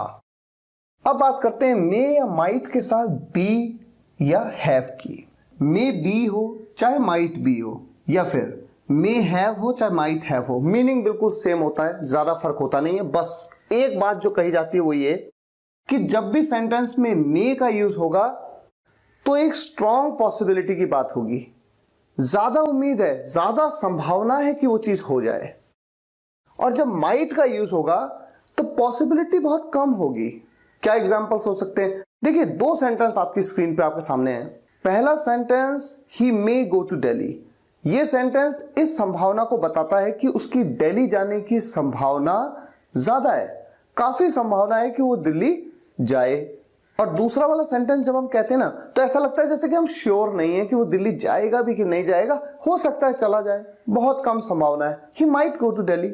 वैसे ये बात कहीं पे लिखी नहीं है कि मे का यूज स्ट्रॉन्ग पॉसिबिलिटी के लिए यानी बहुत ज्यादा संभावना के लिए होगा, या माइट का यूज कम पॉसिबिलिटी, लीस्ट पॉसिबिलिटी के लिए होगा, ऐसा कहीं लिखा नहीं है। लेकिन जब आप नेटिव स्पीकर्स को सुनेंगे तो आप इस बात को नोटिस करेंगे कि जहां पर बहुत कम संभावना हो ना किसी चीज के होने की, वहां पर माइट का यूज वो ज्यादा करते हैं कंपैरेटिवली। हालांकि आप दोनों में से किसी का भी यूज करें तो ज्यादा फर्क नहीं आता है। अब देखते हैं सबसे पहले कि मे बी और माइट बी, इनका यूज 3 सेंस में होता है। पहला सेंस, हो सकता है, पॉसिबिलिटी की बात है। ही मे बी एट होम, वो घर पे हो सकता है। यहां पर मैं ये भी कह सकता हूं, he might be at home, वो घर पर हो सकता है। She might be in school right now, वो इस वक्त स्कूल में हो सकती है। They may be present in the class today, आज वो क्लास में प्रेजेंट हो सकते हैं। दूसरा सेंस होता है, किसी काम को किया जा सकता है, पॉसिबिलिटी है, इस बात की संभावना है कि किसी काम को ना सब्जेक्ट के द्वारा किया जा सकता है। It may be resolved, resolve मतलब हल करना, किसी समस्या को, किसी प्रॉब्लम को रिजॉल्व करना, इसे रिजॉल्व किया जा सकता है, इस बात की संभावना है। We may be order to stay, हमें ऑर्डर किया जा सकता है रुकने का। He may be sent to America, उसे अमेरिका भेजा जा सकता है, इस बात की संभावना है। तो जहां जहां पे मे बी का यूज हुआ वहां वहां पे माइट बी का यूज आप कर सकते हैं, सेंस में कोई फर्क नहीं आएगा। तीसरा सेंस होता है मे बी या माइट बी का, सब्जेक्ट शायद किसी काम को कर रहा हो या कर रहा होगा। एग्जाम्पल लेते हैं, वो शायद घर जा रहा होगा, शायद जा रहा होगा यानी सब्जेक्ट किसी काम को ना शायद कर रहा होगा। He might be going home right now, going home या गोइंग टू होम कोई प्रॉब्लम नहीं है। और मे बी गोइंग या माइट बी गोइंग, तब भी कोई डिफरेंस नहीं है। They might be supporting him, वो शायद उसे सपोर्ट कर रहे होंगे। We might be looking for a job, हम शायद जॉब ढूंढ रहे होंगे। तो इन 3 अलग अलग सेंस में आप मे बी या माइट बी का यूज कर सकते हैं। अब बात आती है मे हैव या माइट हैव की। एक सेंस में यूज किया जाता है इसका, और वो सेंस क्या है? हो सकता है सब्जेक्ट कोई काम कर चुका होगा, यानी कि शायद सब्जेक्ट कोई काम कर चुका है। एग्जाम्पल क्या हो सकता है? ही मे हैव डन इट, शायद वो ये कर चुका है। यहां पर मे हैव की जगह माइट हैव का भी यूज कर सकते हैं, ही might have done it. Anjali may have solve this question, Anjali शायद ये क्वेश्चन सॉल्व कर चुकी हो। You may have understood my point, शायद आप मेरी बात समझ चुके हो। या फिर एक एग्जाम्पल मैं ले सकता हूं, शायद वो अमेरिका जा चुका हो, he might have gone to America, या he may have gone to America. तो जो भी काम सब्जेक्ट कर चुका हो, शायद उस काम की थर्ड फॉर्म का यूज करना है। अच्छा, अब हम आगे बढ़ते हैं शुड हैव हैड पर। शुड हैव हैड का यूज 2 सेंस में किया जाता है। पहला सेंस पास होना चाहिए था, किसी के पास कुछ होना चाहिए था। और दूसरा सेंस खाना या पीना चाहिए था। अच्छा, खाने को हम ईट कहते हैं, पीने को हम ड्रिंक कहते हैं, और पीने या खाने के लिए हम ईट या ड्रिंक की जगह पे टेक का भी यूज करते हैं। उसी तरह से खाने या पीने के लिए हैव का भी यूज किया जाता है। अभी एग्जांपल्स मैं आपको बताता हूं। सबसे पहले सेंस के लिए पहला सेंस क्या है? पास होना चाहिए था। इसके लिए देखिए एग्जांपल्स क्या हो सकते हैं। I should have had my umbrella today as it's raining heavily. I should have had, मेरे पास होना चाहिए था, माई अम्ब्रेला, मेरा छाता आज मेरे पास अपना छाता होना चाहिए था क्योंकि बहुत तेज बारिश हो रही है। You should have had your own calculator, आपके पास अपना खुद का कैलकुलेटर होना चाहिए था। He should have had a pen to write, उसके पास एक पेन होना चाहिए था लिखने के लिए। तो किसी भी व्यक्ति के पास कुछ होना चाहिए था, ऐसे में आप शुड हैव हैड का यूज करते हैं। अच्छा, इसका जो दूसरा सेंस है खाना या पीना चाहिए था, ऐसे में एग्जाम्पल क्या हो सकता है? They should have had the food before they left for the movie. They should have had the food, उन्हें खाना खा लेना चाहिए था। यहां पर हैड की जगह पे ईटन या टेकन भी कहा जा सकता था, लेकिन जैसा मैंने आपसे कहा कि खाने को ईट भी कह सकते हैं, टेक भी कह सकते हैं और हैव भी कह सकते हैं। तो यहां पर हैव की थर्ड फॉर्म हैड का यूज किया गया है। आई should have had a cup of T in the morning today, आज सुबह मुझे एक कप चाय पी लेनी चाहिए थी। We should have had breakfast in the morning, हमें आज सुबह ब्रेकफास्ट कर लेना चाहिए था, यानी ब्रेकफास्ट खा लेना चाहिए था। तो किसी चीज को खाना चाहिए था या पीना चाहिए था, उसके लिए भी आप शुड हैव हैड का यूज करते हैं। तो शुड हैव हैड का यूज दो सेंस के लिए आपको रट लेना है। नोट्स में भी ये बात आपको मिलेगी, फिलहाल आप समझते जाइए। अब हम आगे बढ़ते हैं मस्ट हैव हैड पे। मस्ट और शुड में सिर्फ इतना सा डिफरेंस होता है कि मस्ट के केस में ना कोई काम जरूरी था, बहुत जरूरी था, ये निकल के आता है सेंस। तो यहां पर मस्ट हैव हैड का यूज दो सेंस में किया जाएगा शुड हैव हैड की तरह से। पहला सेंस पास होना ही चाहिए था, यानी कि पास जरूर होना चाहिए था, किसी व्यक्ति के पास कुछ जरूर होना चाहिए था। अभी हम एग्जांपल्स लेंगे, लेकिन दूसरा सेंस क्या है यहां पर? जरूर खाना चाहिए था या जरूर पीना चाहिए था। एग्जाम्पल्स लेते हैं पहले वाले सेंस के लिए। These poor kids must have had at least books to read after 70 years of independence. इन गरीब बच्चों के पास कम से कम किताबें तो होनी ही चाहिए थी, किस लिए? टू रीड, पढ़ने के लिए। आफ्टर 70 years ऑफ इंडिपेंडेंस, स्वतंत्रता के 70 साल के बाद इन गरीब बच्चों के पास कम से कम पढ़ने के लिए किताबें तो होनी चाहिए थी, होनी ही चाहिए थी, यानी जरूरी था इनके पास ये होना। इसलिए यहां पर मस्ट हैव हैड का यूज किया गया। You must have had some other trick to solve such a tricky question. इस तरह के ट्रिकी क्वेश्चन को सॉल्व करने के लिए आपके पास कोई ना कोई ट्रिक तो होनी चाहिए थी। He must have had at least a camera to record videos. उसके पास वीडियोस रिकॉर्ड करने के लिए ना एक कैमरा कम से कम जरूर होना चाहिए था। दूसरा सेंस जरूर खाना या जरूर पीना चाहिए था। You must have had the medicines as per the doctor's prescription. आपको मेडिसिन्स जरूर लेनी चाहिए थी as per the doctor's prescription, doctor's के प्रिस्क्रिप्शन के मुताबिक। दूसरा एग्जाम्पल हो सकता है, जैसे मैं आपसे कहूं you must have had something, you have to deliver 3 lectures back to back. आपको कुछ खा लेना चाहिए था, you have to deliver 3 lectures back to back. आपको back to back 3 lectures deliver करने हैं। अब हम बात करते हैं could have had, may have had या माइट हैव हैड की। तीनों का सेंस बिल्कुल सेम निकल के आता है। क्या सेंस निकल के आता है? इसके भी दो सेंस हैं। पहला सेंस पास हो सकता था, पॉसिबिलिटी, संभावना की बात है कि पास हो सकता था, किसी के पास कुछ हो सकता था। पहला example, he may have had their support too, but he never really maintained relations. उसके पास उनका सपोर्ट भी हो सकता था, लेकिन he never really maintained relations. उसने कभी रिलेशंस मेंटेन ही नहीं किए, यानी उसने कभी अच्छे संबंधों को ना बनाए नहीं रखा। If he had taken his decision judiciously, I'm sure he could have had huge public support today. If he had taken his decision judiciously, अगर उसने अपना फैसला जुडिशियसली यानी कि विवेकपूर्ण तरीके से यानी सही तरीके से लिया होता, अगर उसने अपना फैसला, आई एम श्योर, मैं पक्का हूं, मैं निश्चित हूं, ही could have had huge public support today, उसके पास हो सकता था ह्यूज पब्लिक सपोर्ट टुडे, बहुत ज्यादा पब्लिक सपोर्ट आज। यहां पर हम कुड हैव हैड की जगह पे may have had, might have had किसी का भी यूज कर सकते हैं। We might have had our own Mercedes today but none of us really focused at earning. हमारे पास आज हमारी खुद की मर्सिडीज हो सकती थी, लेकिन हम में से किसी ने भी ना वाकई में अर्निंग पे फोकस नहीं किया, अर्निंग पे फोकस नहीं किया यानी कि कमाने पे फोकस नहीं किया। अब दूसरा सेंस, खा सकता था या पी सकता था। इस सेंस के लिए भी आप could have had, may have had, might have had, तीनों में से किसी का भी यूज कर सकते हैं। एग्जाम्पल लेते हैं, he could have had the food first and then go to office, but he decided to finish the work first. वो पहले खाना खा सकता था and then go to office, और उसके बाद ऑफिस जाता, लेकिन उसने डिसाइड किया कि काम पहले फिनिश करे।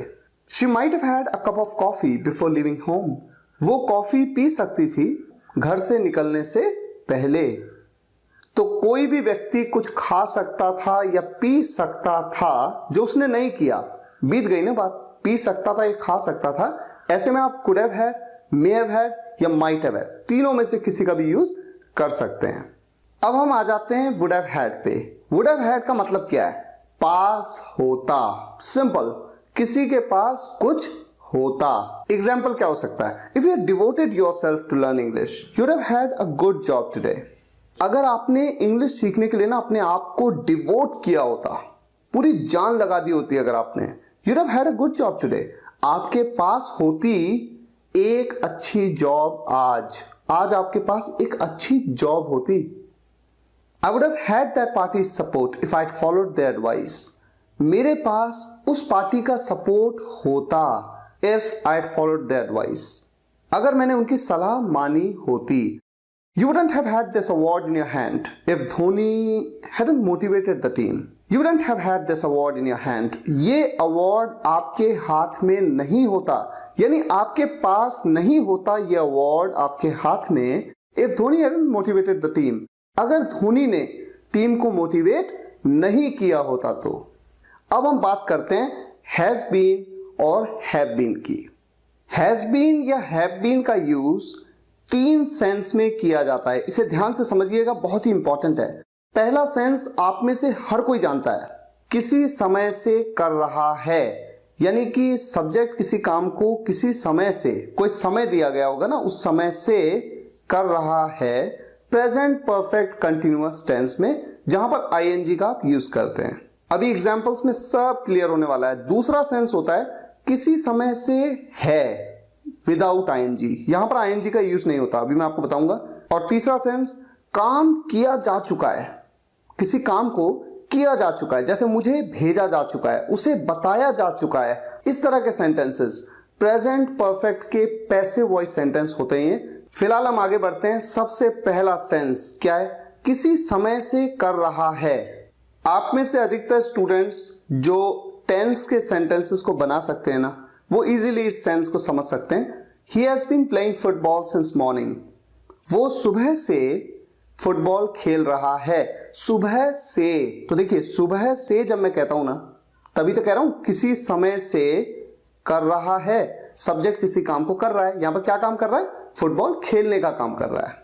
दूसरा एग्जांपल हो सकता है, we have been calling you for many days, हम आपको कई दिनों से कॉल कर रहे हैं। तो ऐसे सेंटेंसेस में हैज बीन या हैव बीन का यूज हो जाता है। ये तो हम में से अधिकतर जानते हैं, लेकिन जो दूसरा सेंस है किसी समय से है, जहां पर आईएनजी का यूज नहीं होता है, इसको समझना इंपॉर्टेंट है। देखिए आपके सामने एग्जांपल है, I have been in Delhi since 2004। I have been in Delhi, मैं दिल्ली में हूं 2004 से। अगर ये सेंटेंस सिर्फ इतना होता, मैं दिल्ली में हूं, तो मैं कहता आई एम इन दिल्ली, मैं दिल्ली में हूं, आई एम इन दिल्ली।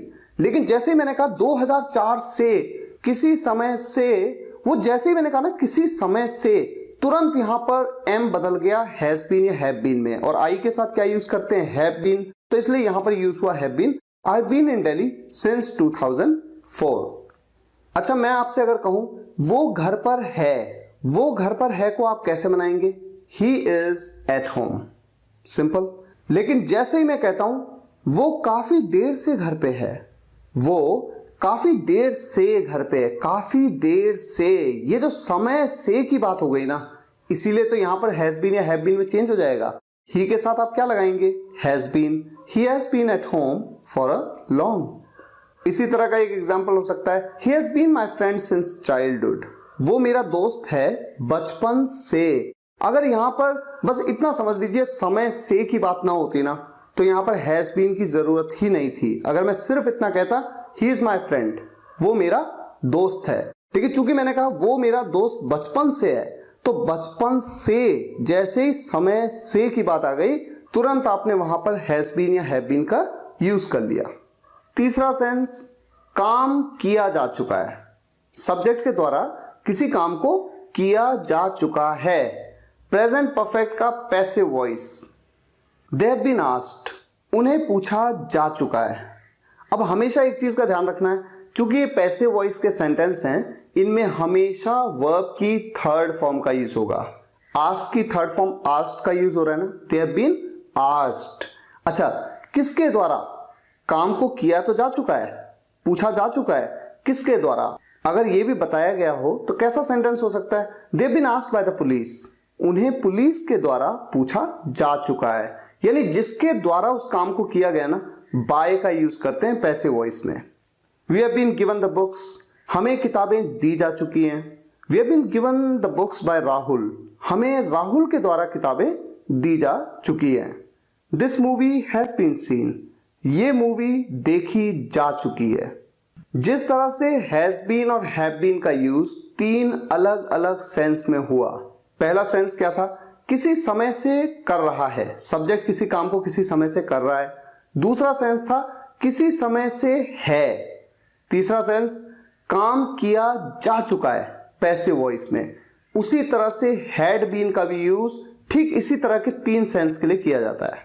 पहला सेंस किसी समय से कर रहा था, सब्जेक्ट किसी काम को किसी समय से कर रहा था, पास्ट परफेक्ट कंटिन्यूअस टेंस में।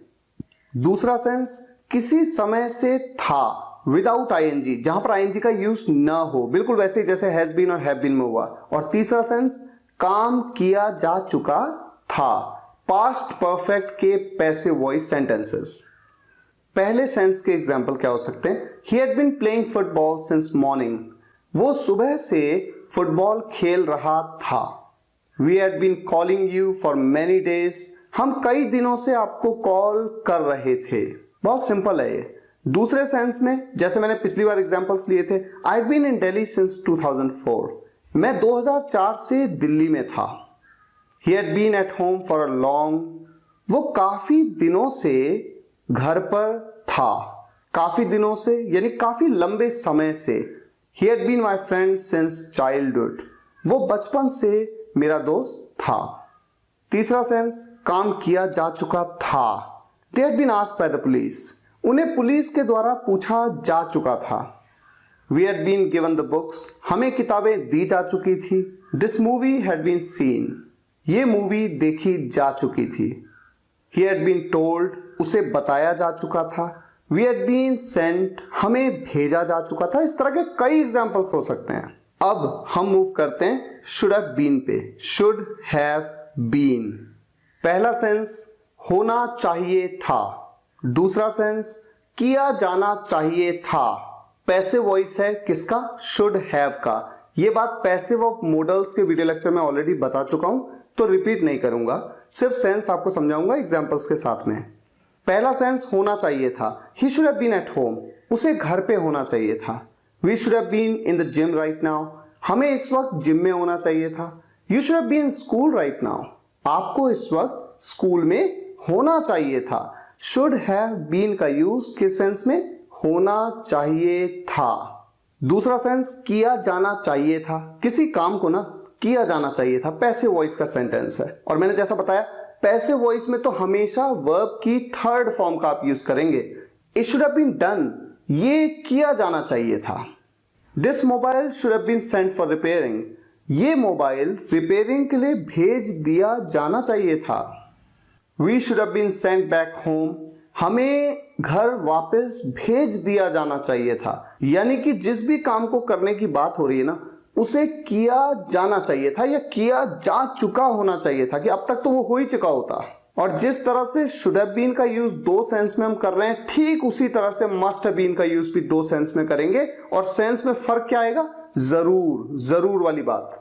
पहला सेंस जरूर होना चाहिए था, यानी होना ही चाहिए था। और दूसरा सेंस जरूर किया जाना चाहिए था या फिर किया जाना ही चाहिए था। और ये किसका पैसिव है? ये मस्ट हैव का पैसिव है। पहले सेंस के लिए एग्जाम्पल क्या हो सकते हैं? जरूर होना चाहिए था, यानी होना ही चाहिए था। You must have been with your brother in such a tragic moment. आपको इतने दुखद पल में अपने भाई के साथ होना ही चाहिए था। ये तो जरूरी है। जरूरी फीलिंग जहां पर आ जाए ना, वहां पर शुड हैव बीन नहीं बल्कि मस्ट हैव बीन का आप यूज करते हैं। They all must have been in hospital right now. उन सबको इस वक्त हॉस्पिटल में होना चाहिए था। और दूसरा सेंस जरूर किया जाना चाहिए था, पैसिव वॉइस में। It must have been done before 1 PM। 1 बजे से पहले ये जरूर किया जाना चाहिए था। His family must have been given police protection. उसके परिवार को पुलिस प्रोटेक्शन जरूर दिया जाना चाहिए था। अभी आप 2-2, 3-3 सेंटेंसेस से क्या सीख रहे हैं? सिर्फ कॉन्सेप्ट की बारीकी को समझ रहे हैं अभी आप। अब देखिए, could have been, may have been या माइट हैव बीन, तीनों का मतलब एक ही होता है। एक ही सेंस के लिए तीनों का यूज किया जाता है। क्या सेंस है? 2 सेंस हैं। पहला सेंस हो सकता था, पॉसिबिलिटी के लिए, संभावना के लिए। और दूसरा सेंस किया जा सकता था, पैसिव वॉइस किसका? कुड हैव का या मे हैव का या माइट हैव का। Example, he could have been a good friend of mine today but he always used me for his sake. He could have been a good friend of mine today. वो आज मेरा एक अच्छा दोस्त हो सकता था। यहां पर could have been की जगह may have been, might have been किसी का भी यूज कर सकता हूं। but he always used me for his sake. लेकिन उसने हमेशा मुझे अपने फायदे के लिए यूज किया, अपने खातिर यूज किया। Varun and Pradeep may have been together, but they were quite different in nature. Varun और Pradeep may have been together, साथ में हो सकते थे, but they were quite different in nature. लेकिन वो नेचर में ना काफी अलग थे। यहां पर may have been की जगह could have been या might have been का भी तो यूज कर सकते थे। You might have been under pressure if Kohli hadn't hit the century. You might have been under pressure. आप अंडर प्रेशर हो सकते थे, यानी आप दबाव में आ सकते थे। If Kohli hadn't hit the century, अगर कोहली ने सेंचुरी नहीं मारी होती तो। अब दूसरा सेंस किया जा सकता था, जो पैसिव वॉइस का सेंस है ना, किसी काम को किया जा सकता था। He could have been sent to market, उसे मार्केट भेजा जा सकता था। We could have been asked all these questions, हमें ये सब क्वेश्चंस पूछे जा सकते थे। They could have been seen anywhere, उन्हें कहीं भी देखा जा सकता था।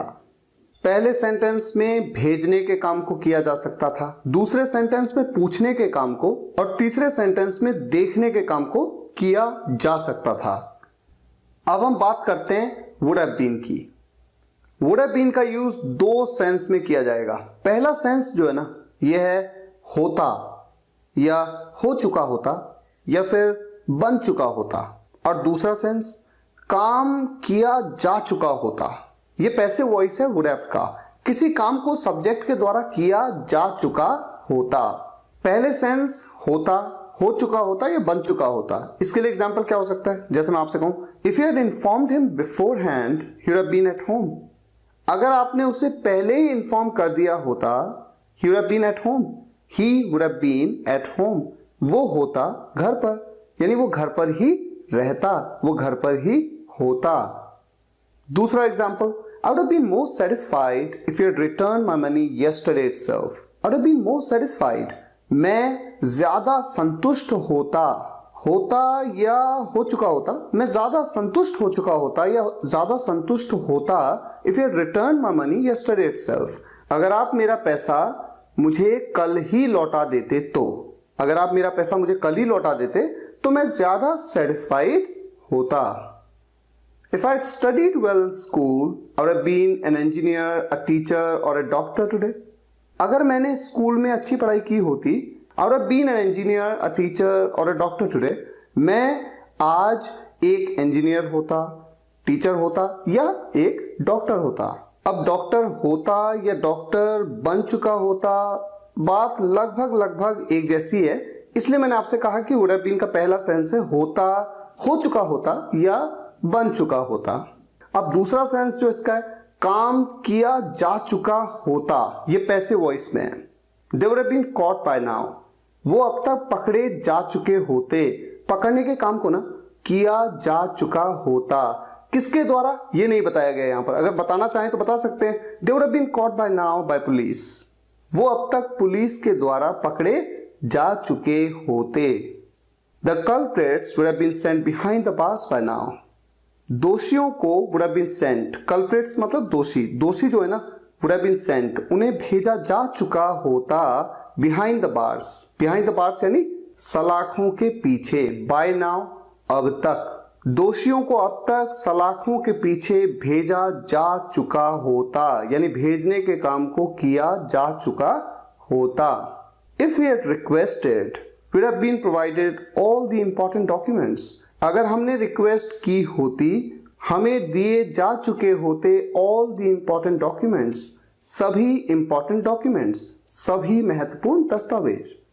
आप में से जो भी स्टूडेंट्स इंग्लिश बोलना चाहते हैं उनको एक एक वर्ब को याद करना होगा, एक एक वर्ब के अलग अलग मीनिंग, अलग अलग सेंस क्या है उसके, उन्हें याद करना होगा। शुरुआत में दिक्कत आ सकती है, आपको याद नहीं होगा ढंग से कि इसके अलग अलग क्या सेंस हैं, लेकिन जैसे जैसे प्रैक्टिस करेंगे आसान होगा, पहली बात। दूसरा, जब आप न्यूज़पेपर पढ़ते हैं, कोई नॉवेल पढ़ते हैं, कहीं पे भी कोई भी सेंटेंस आपके सामने आता है, रिलेट करिए कि वो इस वर्ब के किस पर्टिकुलर मीनिंग से रिलेटेड है। जब आप धीरे धीरे ऐसा करते जाएंगे ना, मैं आपको यकीन दिलाता हूं सेंटेंसेस को बनाने लगेंगे, सही से लिखने लग जाएंगे, और फिर थोड़ा प्रैक्टिस करेंगे तो बोलने भी लगेंगे। तो जितने भी वर्ब्स यहां पर कवर हुई हैं, सभी वर्ब्स के नोट्स कहां पर अवेलेबल हैं? www.spokenenglish.guru, ये मेरी वेबसाइट है, और अपनी वेबसाइट पे मैंने बहुत सारा मटेरियल आपके लिए लिखा हुआ है। आप जाइएगा वेबसाइट पे, मेन्यू में जाइएगा और ट्रेंडिंग ब्लॉग्स में देखिए आपके सामने कई सारे ऑप्शंस आ जाते हैं। इंग्लिश सीखने की टिप्स हैं, इंग्लिश कॉन्वर्सेशंस हैं, ग्रामर, स्पोकन टॉपिक्स हैं, English speaking practice, listening practice, writing, essay, speech, यहां पर आपको बहुत कुछ मिलता है। ग्रामर एंड स्पोकन टॉपिक्स पे अगर आप जाएंगे, यहां पर इंग्लिश की सभी वर्ब्स आपको मिल जाती हैं, इजी से इजी और डिफिकल्ट से डिफिकल्ट, जितनी भी वर्ब्स हैं सभी हिंदी में, एसएमएस लैंग्वेज में और इंग्लिश में आपको मिल जाती हैं, जिससे कोई भी स्टूडेंट चाहे वो हिंदी जानता हो या ना जानता हो, सभी यहां पर आकर के इस आर्टिकल को पढ़ सकते हैं और इन वर्ब्स को समझ सकते हैं। इन वर्ब्स को कवर करने में बहुत समय लगा, लेकिन मुझे उम्मीद है आपको ये वीडियो लेक्चर पसंद आया होगा। पसंद आया हो तो लाइक करिएगा और शेयर जरूर करिएगा, ताकि देश के छोटे से छोटे गांव के स्टूडेंट्स तक इन वीडियोस को मैं पहुंचा सकूं, वो अंग्रेजी सीखें और अपने जीवन में सक्षम बने। Thank you so much for watching this video guys. See you in the next video lecture. Take care and goodbye. अगर आप सभी वीडियोस एक के बाद एक देखना चाहते हैं तो स्पोकन इंग्लिश गुरु कंप्लीट कोर्स किट घर बैठे मंगवा सकते हैं। लिंक इस वीडियो के डिस्क्रिप्शन में है।